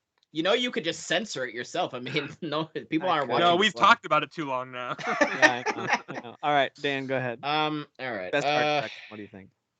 So I would give it to Tales more than Nexus, just slightly. Because I mean, like, Nexus is like awesome. Like, I love the way that it looks, but like, there's just something like insane about like Tales. Like, I don't know how that game looks that way. They took that franchise to the next level with the art direction. I agree. Deathloop is really unique, so I would pick Deathloop. Deathloop's for sure got to get nominated here. I feel. I was thinking Resident Evil, but then there was a fourth one. It was one of the another one. Oh, Guardians. Guardians, I think, looks really. Oh, yeah. There's some really awesome looking characters. Like even just the Raker dude. He's just has like a unique look to him. Like they do consider legacy when they nominate people, and I think Eidos Montreal, they got a good legacy with the industry. I could see Guardians getting nominated. I love the visuals in that game. Everything from the actual artwork and the color choices, the colors, to just how realistic it looks. All of it together. I think it took a lot of really interesting concepts to like put some of those alien worlds together, and I think that's a shoe-in for sure. It's a gorgeous game. That's going to be towards the top of my personal list for favorite visuals. That's for certain. I'm just not sure that it'll get nominated here or not. Who knows? That'd be great if it did. Yeah. All right. Best narrative and then game of the year. So best narrative. I haven't even finished this game. Actually, two of these I haven't even finished. I just think they'll get nominated. So I think Deathloop and Life is Strange: True Colors will get nominated, even though I haven't. I'm gonna be honest with you, dude. Life is Strange 2, Episode 1 got nominated, and that's not even that good. Oh, there you go. So True Colors sure getting nominated. So yeah, I think that I've played enough of Deathloop to kind of get an idea of what the story is, even though the gameplay, and I know I'll get a lot of hate for this. It's just I don't love it. I just don't love the way the game plays. I'm sorry. It's not my favorite. Like I don't Deathloop? think it's. Yeah, I don't think it's bad. It's just I don't have a lot of fun playing it personally. That's fine. Life is Strange I haven't played yet. Playing on it completely though. I'm excited to play True Colors. And then for best narrative, my third pick is Kena Bridge of Spirits. I think might get a might get a nomination there. I'm not saying personally I think it's the best story. I just think here it might get a nomination for that. But who knows? Who knows? What do you guys think? I have Deathloop, True Color, and Guardians of the Galaxy. I think those are pretty. I would love for Guardians to get this one. I think it will. I have Guardians in here too. I think it will. I think I'll totally get a nod for this. So I have Guardians in here, Life is Strange, and I feel like they'll go Psychonauts 2 before they go with Kana. Ooh. I think that's a good pick. Although I finished Psychonauts 2. It's right at the top of my Game of the Year list. I don't know how it's going to land, but it's one of those in my little top tier group that I've got. I think because of all how meta or whatever. Yes. I don't know, the metaphor for everything. I think the writing the industry will acknowledge that as narrative. And the main beats of the story, the main storyline of like the villain they're going after is not that compelling. All the little side pieces and the relationships and those pieces are very compelling. So I could see it winning because of those. Getting nominated because of those. I think writing is going to come to the forefront for Psychonauts. Such Outside of writing. Like narrative, I think those two are there's going to get mixed up. Yeah, it's kind of like with art direction where they consider visuals and direction. I feel like this is narrative is writing too. Like writing. Yeah, exactly. It's a multifaceted. Dan, what narratives do you think will get nominated here?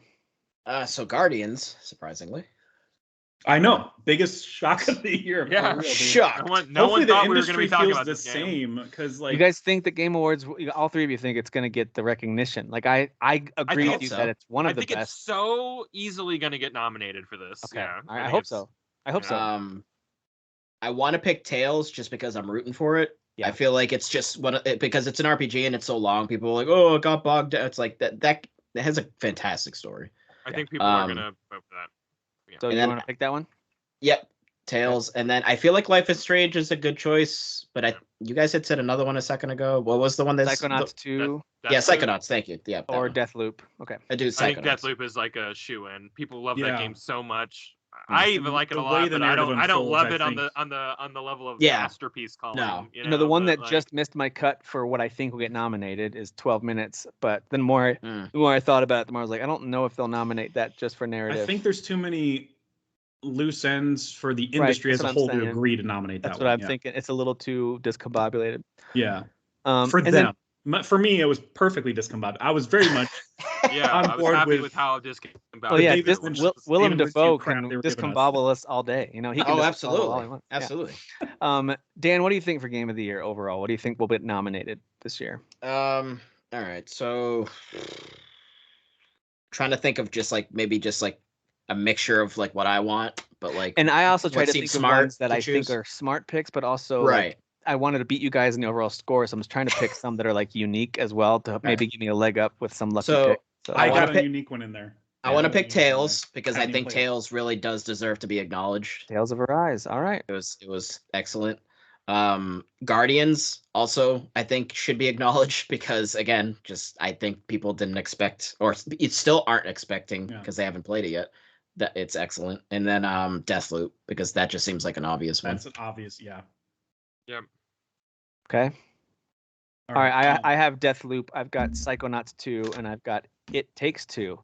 Oh, damn, that's my unique one that I put in there. Haven't even touched it yet. Not so unique. I can almost guarantee.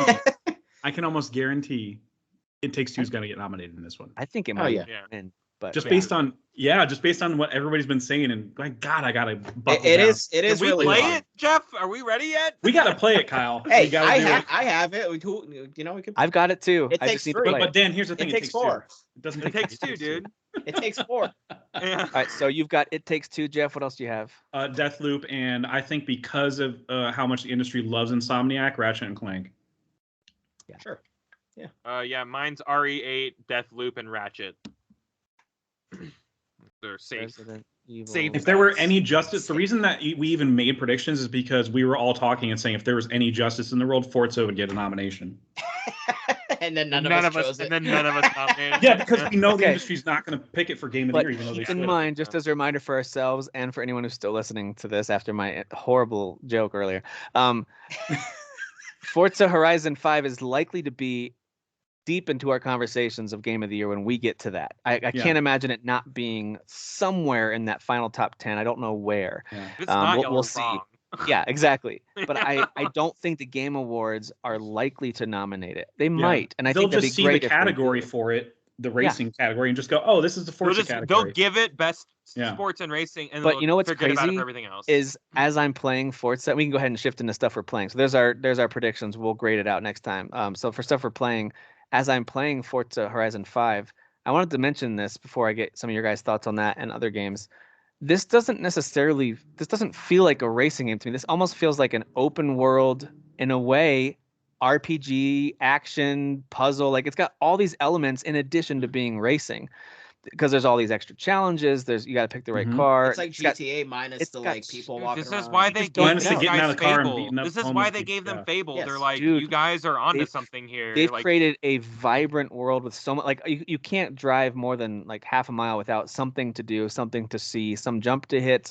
And I actually thought early in the game, I was like, oh, they didn't. This map's a little sparse. Like it's big, but there's not a lot here. It wasn't until I actually did one of each of the area's adventures that it actually unlocks all of the challenges. And now I'm looking at the map going, I don't know if I can get to all this. I don't know if I can. You can't. There's so much. You want to bet? Your favorite car. But I will tell you this: it is fun going through and knocking off all of Jeff and Kyle's scores. That's a lot of fun. Before Dan gets to it. Scores. How many boards you got knocked down? I don't know. 100. How many roads you got discovered? 116 or something. Amateur. But Amateur. Very amateur. But all the speed traps, I'm taking those over until Dan comes through and takes over. What do you? Do you have a rocket car? How I do you? I don't even do those. Well, there's one if where you're Tim beating like my scores is because like I don't care about those events. There was one that I had like I think it was like 250 something speed, and then Tim was like 279. I was like, all right, so what are you keep driving, getting a bro? faster car? Like this is my car, by the way. This is my screenshot from the game. Yes. That's my car. That's my main car. It's Lambo. Like 260, 250. It maxes out at. I think I have that one now. Yeah, so it's great. I rolled this one. I didn't even buy it. So I didn't buy the one I'm using either. I actually did the barn find for it. So it's this Jaguar. Oh, and you just maxed it out. And then so instead of going to the tuning, and I cannot do that from my all the custom tuning. I used to do it myself. It's an arcade game. You don't need to I don't know what I'm doing. But if you're a car person, you could just have a day with this stuff. There's so many tuning elements you can tweak if you want to. I don't know what I'm doing. I do the auto. I do auto also. Yeah. So I do auto, or if you go to the right of that and down one, and you hit find tuning. There's people online that have put together amazing builds, and all you hit is download and install. And usually it's going to cost you about 100,000 credits, but you can max out a lot of cars doing that. So I maxed out this Jaguar, and this is at 999 right now, and it's amazing. Just I love the one that I have that has the Spider-Man like design on it now. Like that's just my favorite car now. It's not I have that Lambo and it is technically faster, I think, but like I freaking love that Spider-Man car. Like so I'm having a blast with this. I think what's also really cool is the whole world feels a lot like I feel like I'm actually there in Mexico with all these racing enthusiasts, and I feel like I'm known by these characters. I know it sounds so silly because of the name on the radio. Not only did they say your name, but I think they did it in that last game too. I have a memory of them. They didn't. They didn't. Okay. I don't remember. No, because I was just recently paying 4, and they don't. You can't have it, so they say your name. I thought I could have sworn they said. I thought they did. That's how they knew my name this time. I could have sworn they said, "Hey there, Tim." We set up the Forza account last game. I could be wrong. They had nicknames in 4. Okay. Well, regardless, they also will talk about stuff you're doing. So whether you knock down a sign, like you're talking about, Jeff, all the XP and fast travel signs you can find. That's how I got to the level I'm at. I'm telling you. you get a new 3-star record on some ramp or something, and he'll like all of a sudden the radio guy will come on and be like, I don't know if you guys are seeing this superstar knocking out these 3 stars everywhere. They talk about you or they radio you directly, and it just feels like everything I'm doing, like I'm kind of on TV, I'm being watched. Like I don't know, there's something about it that feels really the constant direct competition with everybody, like you keep on talking about. You're like, I just saw that I passed Kyle, or I just hit I hit more boards than Dan now, and so that is so intoxicating. Like and there's such visceral emotions that come out of like someone beating your score. I mean, like someone comes into chat and goes, "Hey, I beat that thing," and I'm like, I might kill you. Like I might literally. Well, like the screenshot of Derek, I beat FF, and I was like, I'm gonna kill myself. Like, I know. Yeah, it's like there's something really deeply personal about it. And I love it. I love that. I love all the trash talking going on right now. I love I just love it. I think it's There's been an a lot element of of that that's multiplayer without even doing any of the multiplayer stuff. Right. Which I love. Well, I like that more. Like I was playing multiplayer with my roommate, and like it's fun, but like if someone doesn't know how to race in your team or whatever, or they're not as good, like it can hold your whole entire team back. Mm-hmm. But when I'm playing by myself and I see like you guys kind of doing your stuff too, like I don't know, there's something. You feel like you're part of a world, you know. Yeah. So it's that water cooler talk, as well as topping the high score and Pac-Man from back in the day. It's all of that stuff. I think this is actually even like more ideal because like you can kind of just focus on your race. And I mean, I don't know about you guys, but I'll rewind portions a decent amount of times if I don't the way I turn. I'll rewind it for speed traps if I go. Yeah. Oh, I skidded or whatever. But you can't do that if you were playing online, like in Well, real you time, can, but like can only you go backwards, like everybody else doesn't. So you can rewind all day, but like it doesn't obviously rewind all day. Makes you more I don't behind. like that though, so that's why I like being able to kind of Yeah. Also, no, I just don't. like, I get first every time when I'm playing by myself. But Oh, for sure.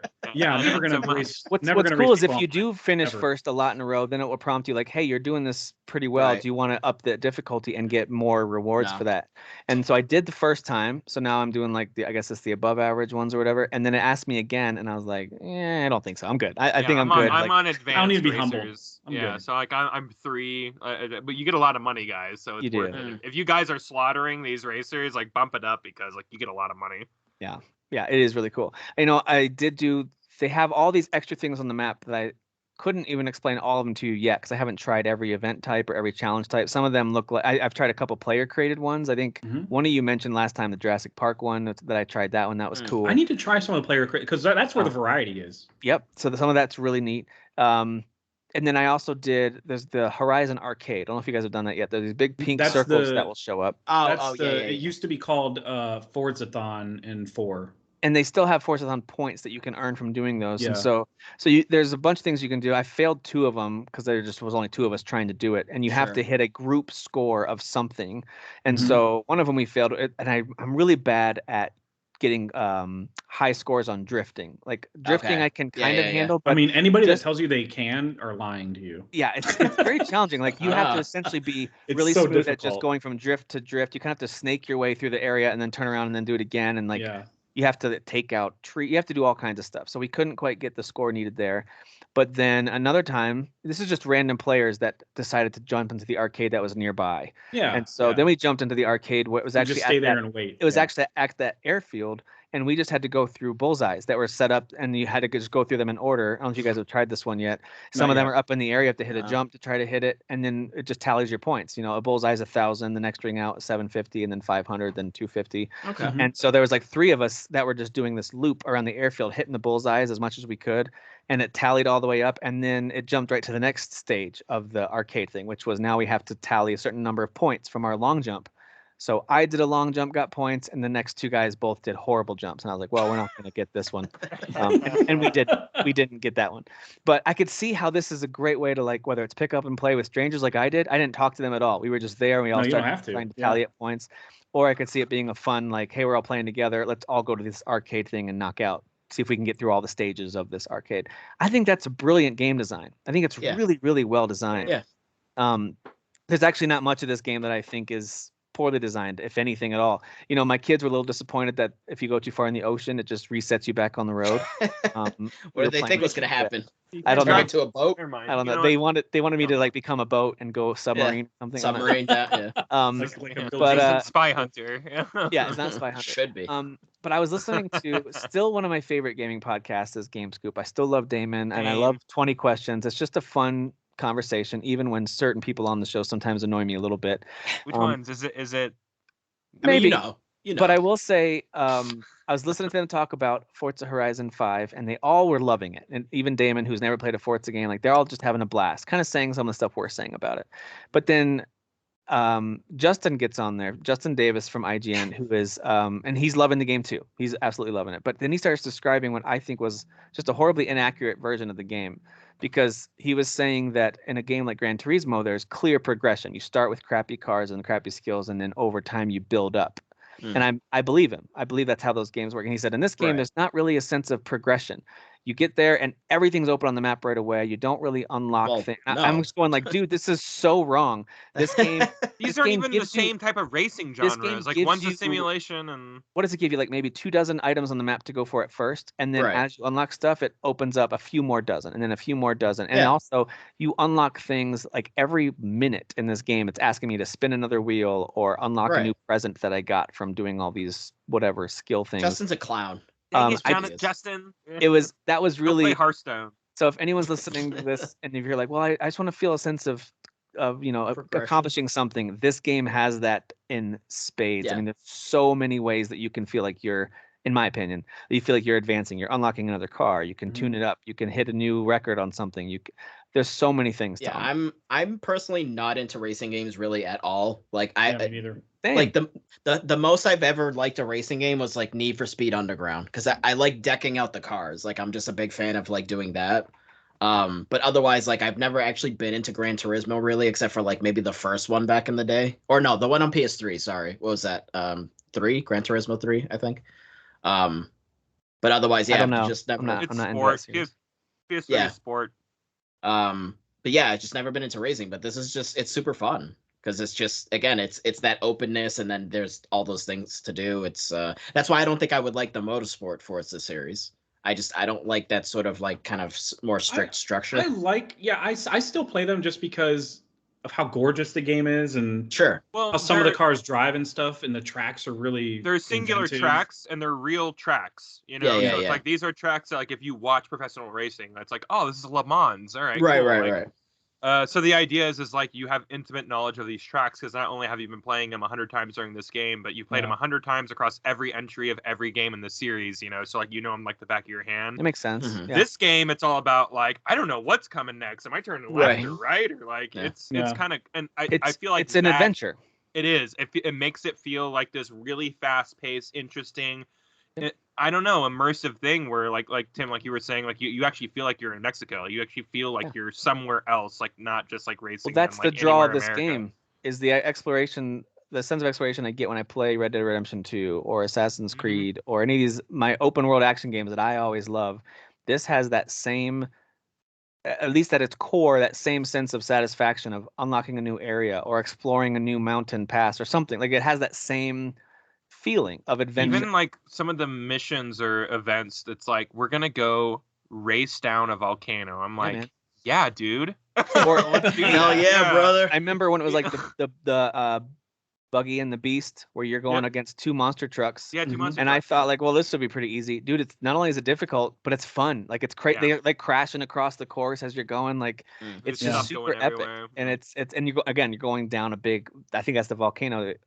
There's many volcano races, by the way. There's many that you go up to the top, start the race, and then work your way down.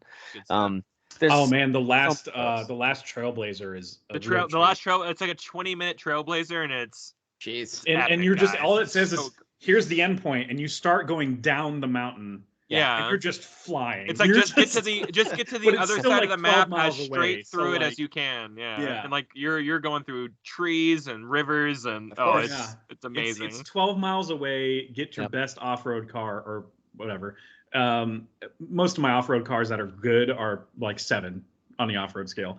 But yeah, and it's just 12 miles and you're just flying, and they give you like 300 seconds or whatever. It's counting down by seconds.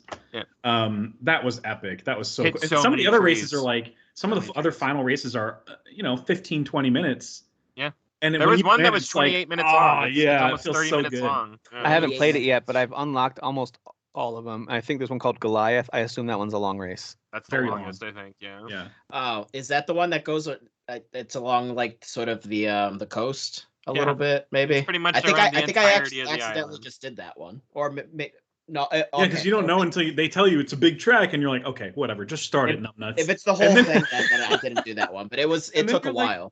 What the hell? Where's the finish? Yeah. It loops around the whole freaking island or whatever. It's cool. It's so cool. I will say that I'm surprised how well it runs and plays on the Xbox One X. So I play it primarily on PC, and I love it. I think it looks great. And it's just very, very smooth. I know some people had some crashing issues on PC. I'm thankful I haven't had those. If I do, either. But if I do, it's a bummer. But it runs great. I think the catch there was this is available through Steam. and I think people through Steam were having the issues. Got it. Okay. So through the Xbox app, I'm just playing it through Poor Pass. That's how I play it. Yeah, I'm playing through Poor People Pass. Through Poor Pass, yeah. But I played it on the Xbox One X. It looks great and it runs super smooth. They did a great job optimizing it for that system. Like at a glance, at least, we've got a 4K TV. It's not a newer TV. It's 3 or 4 years old now, but it still looks really great. Everything's pretty crisp, and I was like, wow, this game runs great.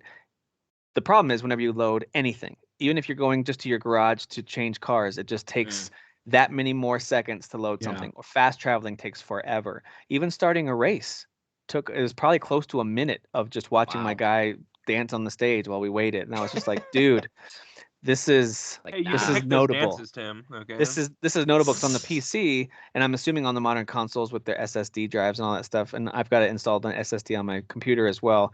It loads within. I don't think I've had a loading screen longer than 10 seconds, maybe at the longest. Series S too. Yeah. That I've noticed that about myself, and I knew that was going to happen as I get spoiled with faster load speeds. I have less patience for the load stuff. Yeah, and so that has actually contributed to how much I'm enjoying this game. Is I feel like I'm just snapping from thing to thing to thing, and like there's almost no downtime. Love that feeling. And I love it. And so if you do have one of the older Xbox One consoles, you can play it, but you are in for some long load speeds. It is actually making me wonder, like, all right, it's now the time to finally look into getting the Series X at some point. If whenever I find one available, maybe it's time to upgrade, but we'll see. Well, I will say I started on the Series S, and I do have one of the best TVs on the market. Not even bragging, it's just a fact. I did the research.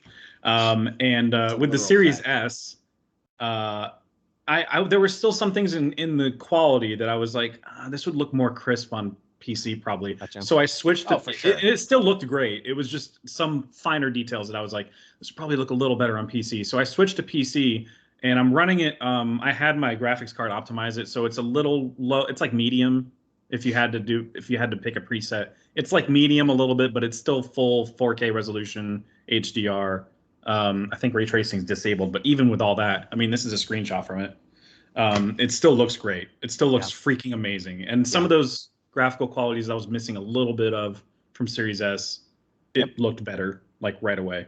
It just runs. It runs so amazing too. Like SSD is the only way to play this game. I swear, because of the fast way to play any game. Yeah, like screw regular. But a racing game that goes 200 something miles an hour.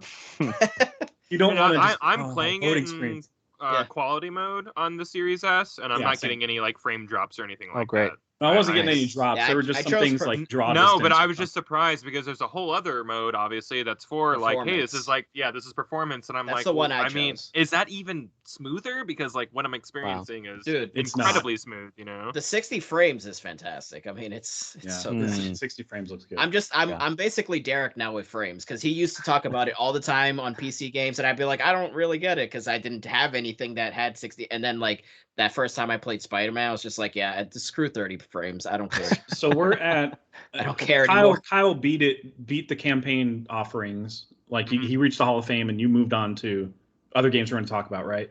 Yeah. I'm sure you'll pick it back up and stuff. Yeah. So Kyle and I started playing it early, and I haven't stopped. I can't stop. I'm at like 105 level, and I think you guys, Dan and Tim, started at launch, and you guys are around the same level, right? I think I just hit level 50. Oh, 50? so no, you're way ahead of me then. I think I'm like 24, 25. Oh, okay. Yeah, I'm like 75 or 80, somewhere around there. You were 60 last time I checked the boards, I think. 60. Yeah. So I hit 106 or 5 today. Is that what that little colored number is when I do a race? Yeah. Okay, gotcha. Yeah. Gotcha. Okay. Yeah, it changes color. 100 is ugly, by the way. I don't know who decided on colors, but it's like a ugly green, like poop green. Yeah, like when you're sick, a sick poop. Because you're a dumb poo-poo jerkhead. That's why. For getting such a high. I don't want to stop. Now I'm doing all this. I'm getting all I just finished all the speed traps. You guys beat me on most of them. You haven't reached all of them yet though. Fair. I did all of the jump off of things, danger signs or whatever. Yeah. And some of you beat me on some of those. The Trailblazers, I'm not as good at those either. I'm okay at them. But after the speed zones, I'm gonna do that. Drift, I'm saving till last. There was one that Tim had me on. It took me a good like half hour to. It was the one where it's like you're going through the hills and like the sand. And I think you did it in like 22 seconds. And I was like, how the hell did you? I literally had to drive all the way like down the highway and then like full speed, just like take it at an angle and like bounce. Like I didn't even. And keep rewinding it till you got the right angle, right? Yeah, exactly. Yeah, I just had to, the right that angle. was so me you with did. The, so you did get to 24, and so I tried it just like you, probably 30, 45 like minutes. Point something, right? And I got within 0.002 of you. Yeah. And I just pulled a Kyle. I was like, well, I guess he has this one. Yeah. Yeah. I saw that. I was like, y'all spend that much time competing with each other, and I'm just like, I just want to unlock things. But it's exactly what Kyle talked about. Like that makes it so fun. It does. Like, It does. I love because I will go back and try it a few times if I see one of your names. I will. Like it's just like, and they're hoping. But like at some point I do it to stuff like, fine, they have it, it's fine. There are 1,000 other races here. Like there's so many on the map. Like there's gonna be a corner one somewhere that you can claim and that we won't be able to get the right angle. And I like the one. I think it was that main one at the start. Dan and I kept going back and forth on. Like I would beat his score, he beat mine. Like that was really fun. It reminded me of like old school playing Tetris for high score type days. Like it was just. It's like the one at the airport, which is a seasonal challenge now. You have to go there with a specific car. Yeah. And I kept going with the wrong car, even though it said it was the right one. But whatever. I think it has to be the right grade. It has to be like a certain. It has to be the right grade. I think that I overdid it on the grade, so I had to go back and underdo whatever. Underdo it. So that one, when I hit that one and hit 3 stars, whatever, I'm still like 6 out of 7 friends. Like I'm still 6 because you guys were just going back and forth all freaking day.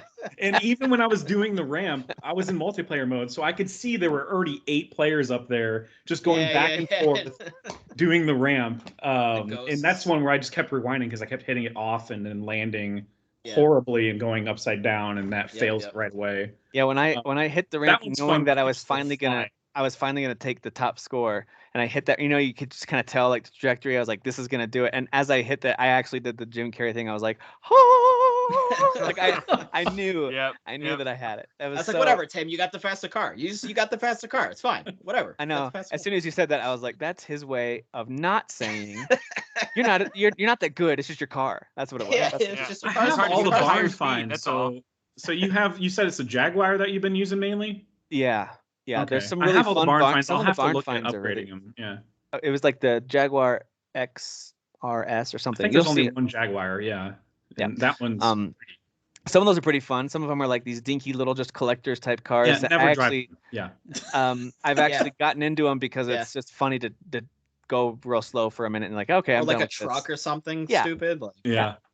But then you can always soup some of them up to become actually pretty good off-road options. For example, I know that it is easy to like find the car you love, and I've definitely done this for long chunks of time playing this game. You find that car you love and you do everything with it. You just try everything with that one.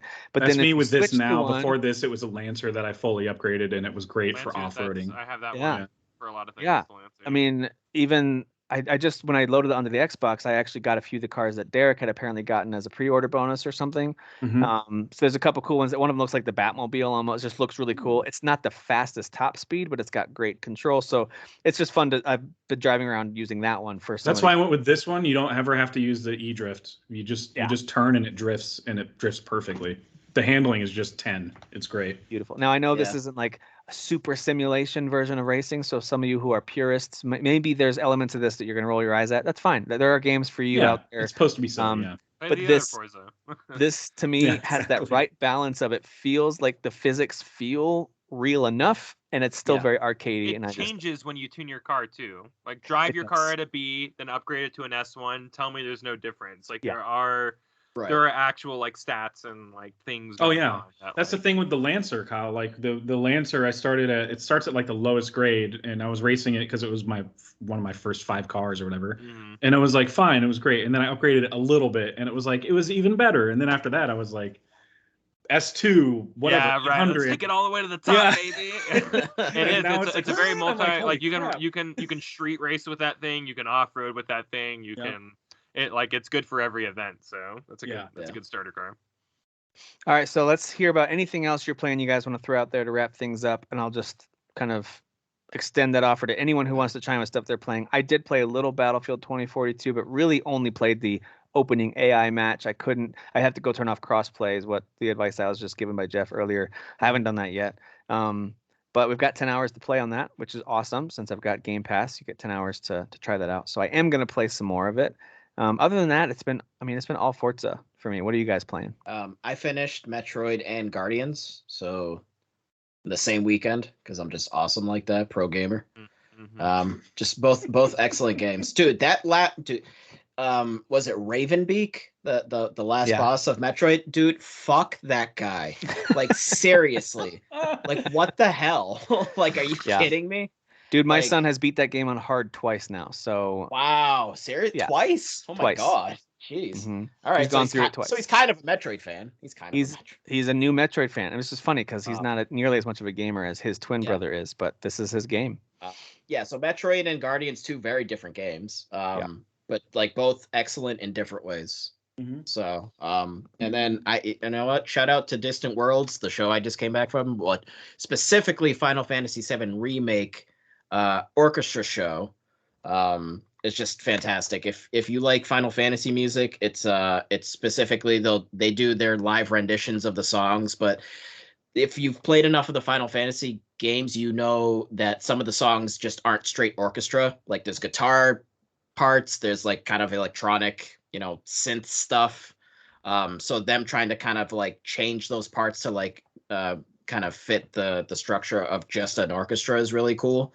And just a nice touch of having the choir in the back. Like when you hear One Winged Angel and they're just chanting Sephiroth, like it's so amazing, dude. That's amazing. Like my hairs are standing up on my arm. Like it's fantastic. So that's awesome. It's good stuff. Fun fact: there's a wrestler in AEW whose finisher is the One Winged Angel. Oh, seriously? He's a huge nerd. He's a huge anime gaming nerd. Well, that's awesome. He came out with an Undertale mask one time. That's amazing. What's his face? He like streams with like kind of funny sometimes, and he's on G4 now. That's Xavier Woods. Yeah, he's he's a huge nerd because he has what up down down whatever his gaming channel. He's striking right now because they're not paying him. Oh, okay. WWE's not paying him for any of that. WWE's just taking the money. Right. So he and the other creators are striking right now.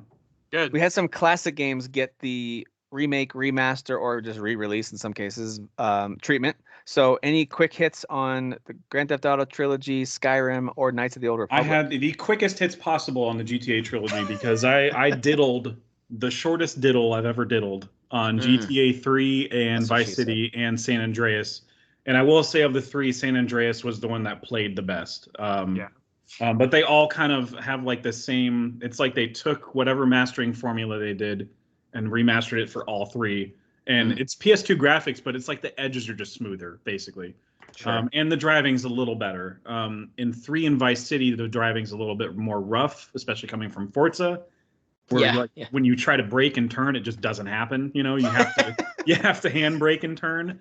And that's rough. That's extremely rough. But voice acting's all there. Nostalgia for days.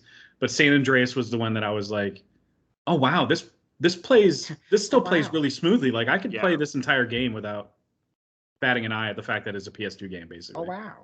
Oh wow. Sam Jackson, very is the impressed villain, right? Sam Jackson. San Andreas, just to expand, like I can't believe how much they stick into that game at the very first hours of that game. Like it's like you have to work out, you have to eat, you can do breaking and entering missions, you can do lowrider missions, you have your standard GTA missions, and it's like, hey, juggle all this stuff.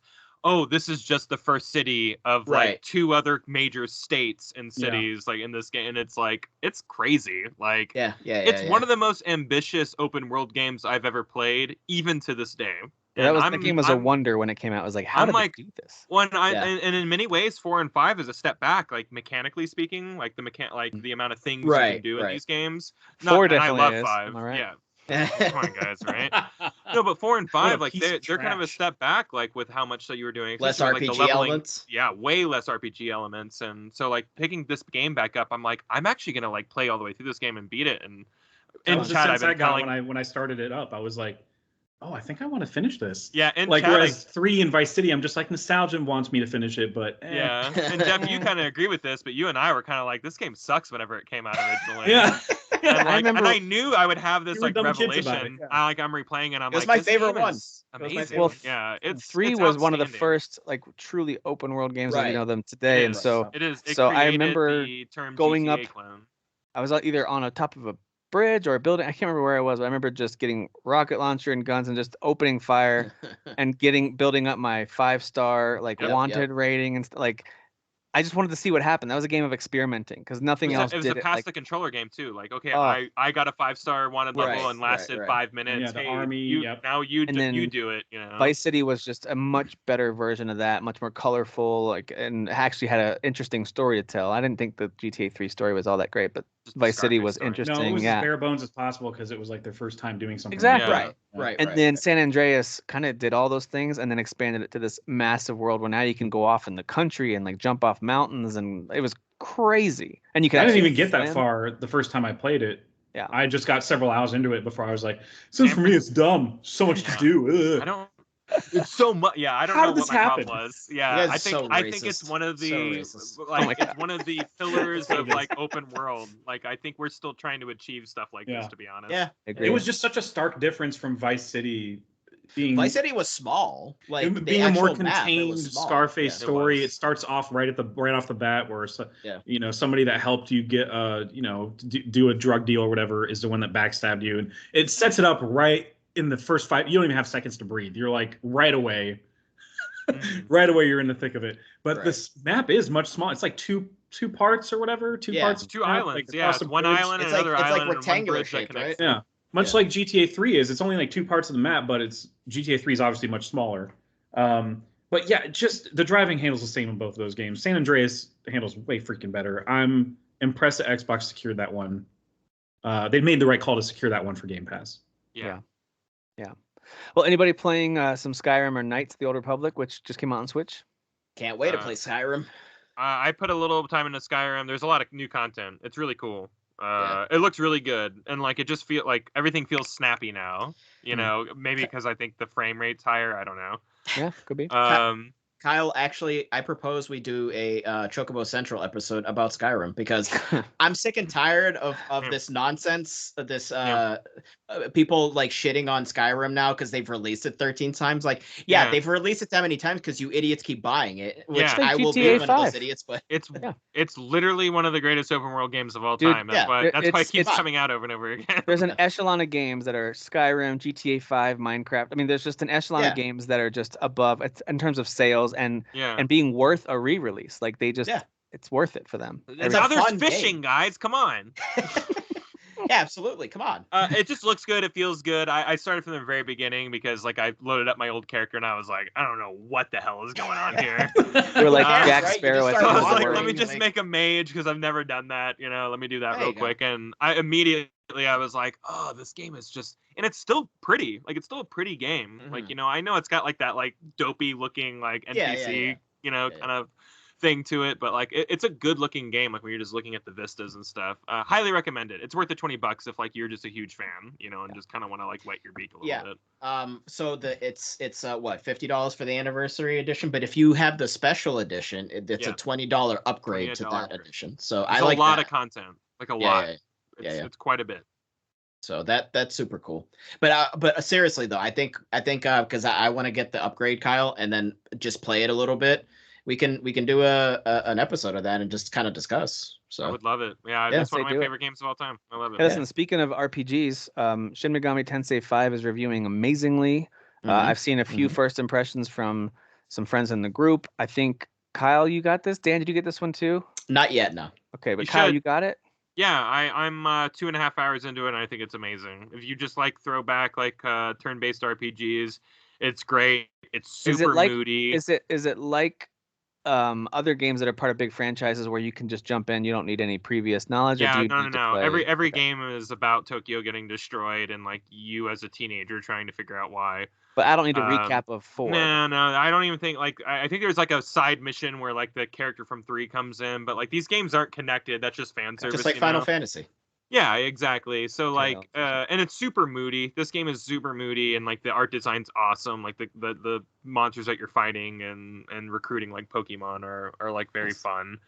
I think it's awesome. It's fully English voice acted, so you're not like, it's not like nice. all Good. Japanese or anything like that. Performs like pretty well on the previous Switch. games. Looks and plays well. Yeah, I'm playing it all handheld mode on the Lite, and I think it's performs really well. I've had very few stutters. I think it looks really good. Like I'm even stuff like I'm like, oh no, your like feet leave like sandprints behind and stuff like that. I'm like, this little machine can do it. I'm pretty impressed by how good the game looks on the Switch. So I'm looking forward to hearing more because I know this is a meaty game. This is a meaty game, so I'm sure you got a lot more to dig into. Yeah, it's not a diddler. It's for anyone that's played Persona 5, and then there's the whole there was the IGN review where people were offended. They were comparing them. It's not totally the same, but it's still absolutely something worth exploring because it's like the same universe and like the monsters crossover, and so there's kind of that similar style. Would you say it's almost like Pokemon-esque? I would say it's more Pokemon-esque. Like Persona's more about characters. Like me and my buddies are doing these crazy things, and Shin Megami Tensei is more I don't know, like about big story and philosophical. So because like you're choosing an alignment. Are you going to be lawful, or are you going to be like? And it's the one guy. It's the one character, right? Yeah, you're just one guy, but you're recruiting like Pokemon, pretty much. You know?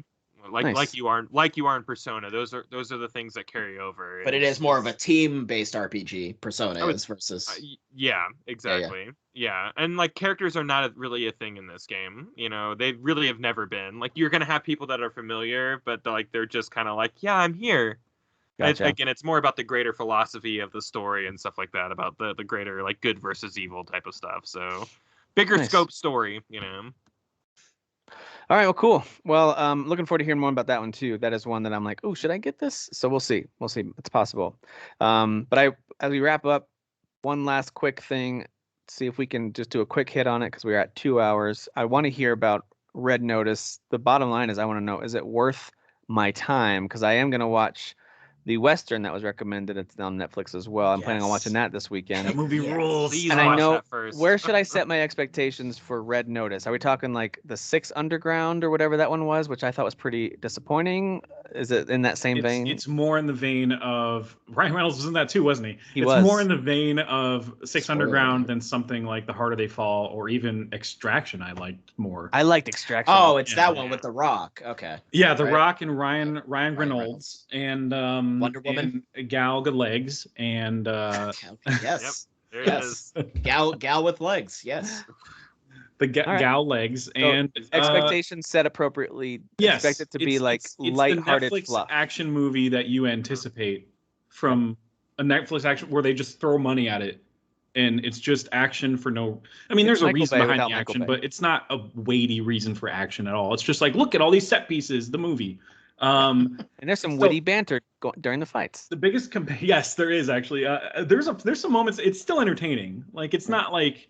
It is a 6 out of 10 as they come in terms of movies. Not even a swimming in 7. Not even a swimming in No, it's 6 out of 10 because it's a sinking in the story that'll let you sink your teeth into it. But there's stuff Ryan Reynolds does in this that made me laugh out loud so many times. So I mean, at least there's that. So just going to that knowing it's like the Adam Sandler gets his best pals around and spends millions of dollars in a fancy place energy about it. You know what I mean? You know what you're getting. It's like a grown-ups of action movies. Oh my god! The grown-up, wow, yeah. I will never not think of this movie that way now. And then the grown-ups movie, just having fun in expensive places. That's all they're doing. Fun fact: the grown-ups movie, that water park that they filmed that scene in, is right down the street from me, like 15 minutes. Oh, really? Waterways. Wow. Waterways. You should move. Oh, that's this movie could have been. This movie could have been better if The Rock would have taken some acting tips from Vin Diesel. Is all I can say. Yes, they make a Vin Diesel joke in the movie. Actually, stop it. In general, this podcast we're Vin leaning. Okay.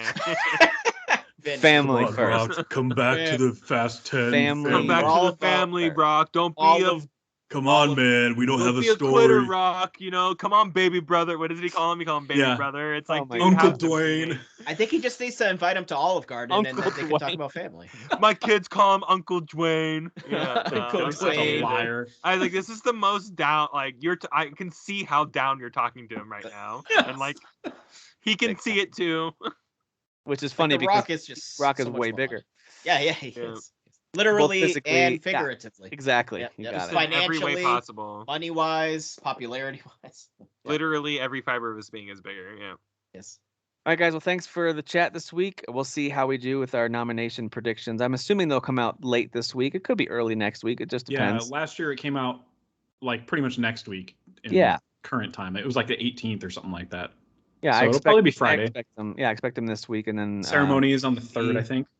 We'll see how we do. Listen, I think Kyle made this comment, and I agree with it wholeheartedly that we might not always agree with the nominations or what happens with the show, but it's just fun to see an industry that we're all such big fans of get celebrated. So I'm here for the Game Awards. I'm all about it. I know that people roll their eyes at Imagine it. Dragons, guys. I'm so excited. Is Coldplay going to do a duet with them too? I couldn't even name one Imagine Dragons songs. I don't know why they've been like gamer music forever. I understand that people have thoughts about them, but can't be worse than that Churches one. I'm just saying, I didn't like that Churches. How dare you? At all. Their new album is amazing. Blink 182, bro. Churches is great. That live performance was really bad. That live performance was bad. All right, we got to wrap it up. Churches is great though. Talk to you guys later. See ya.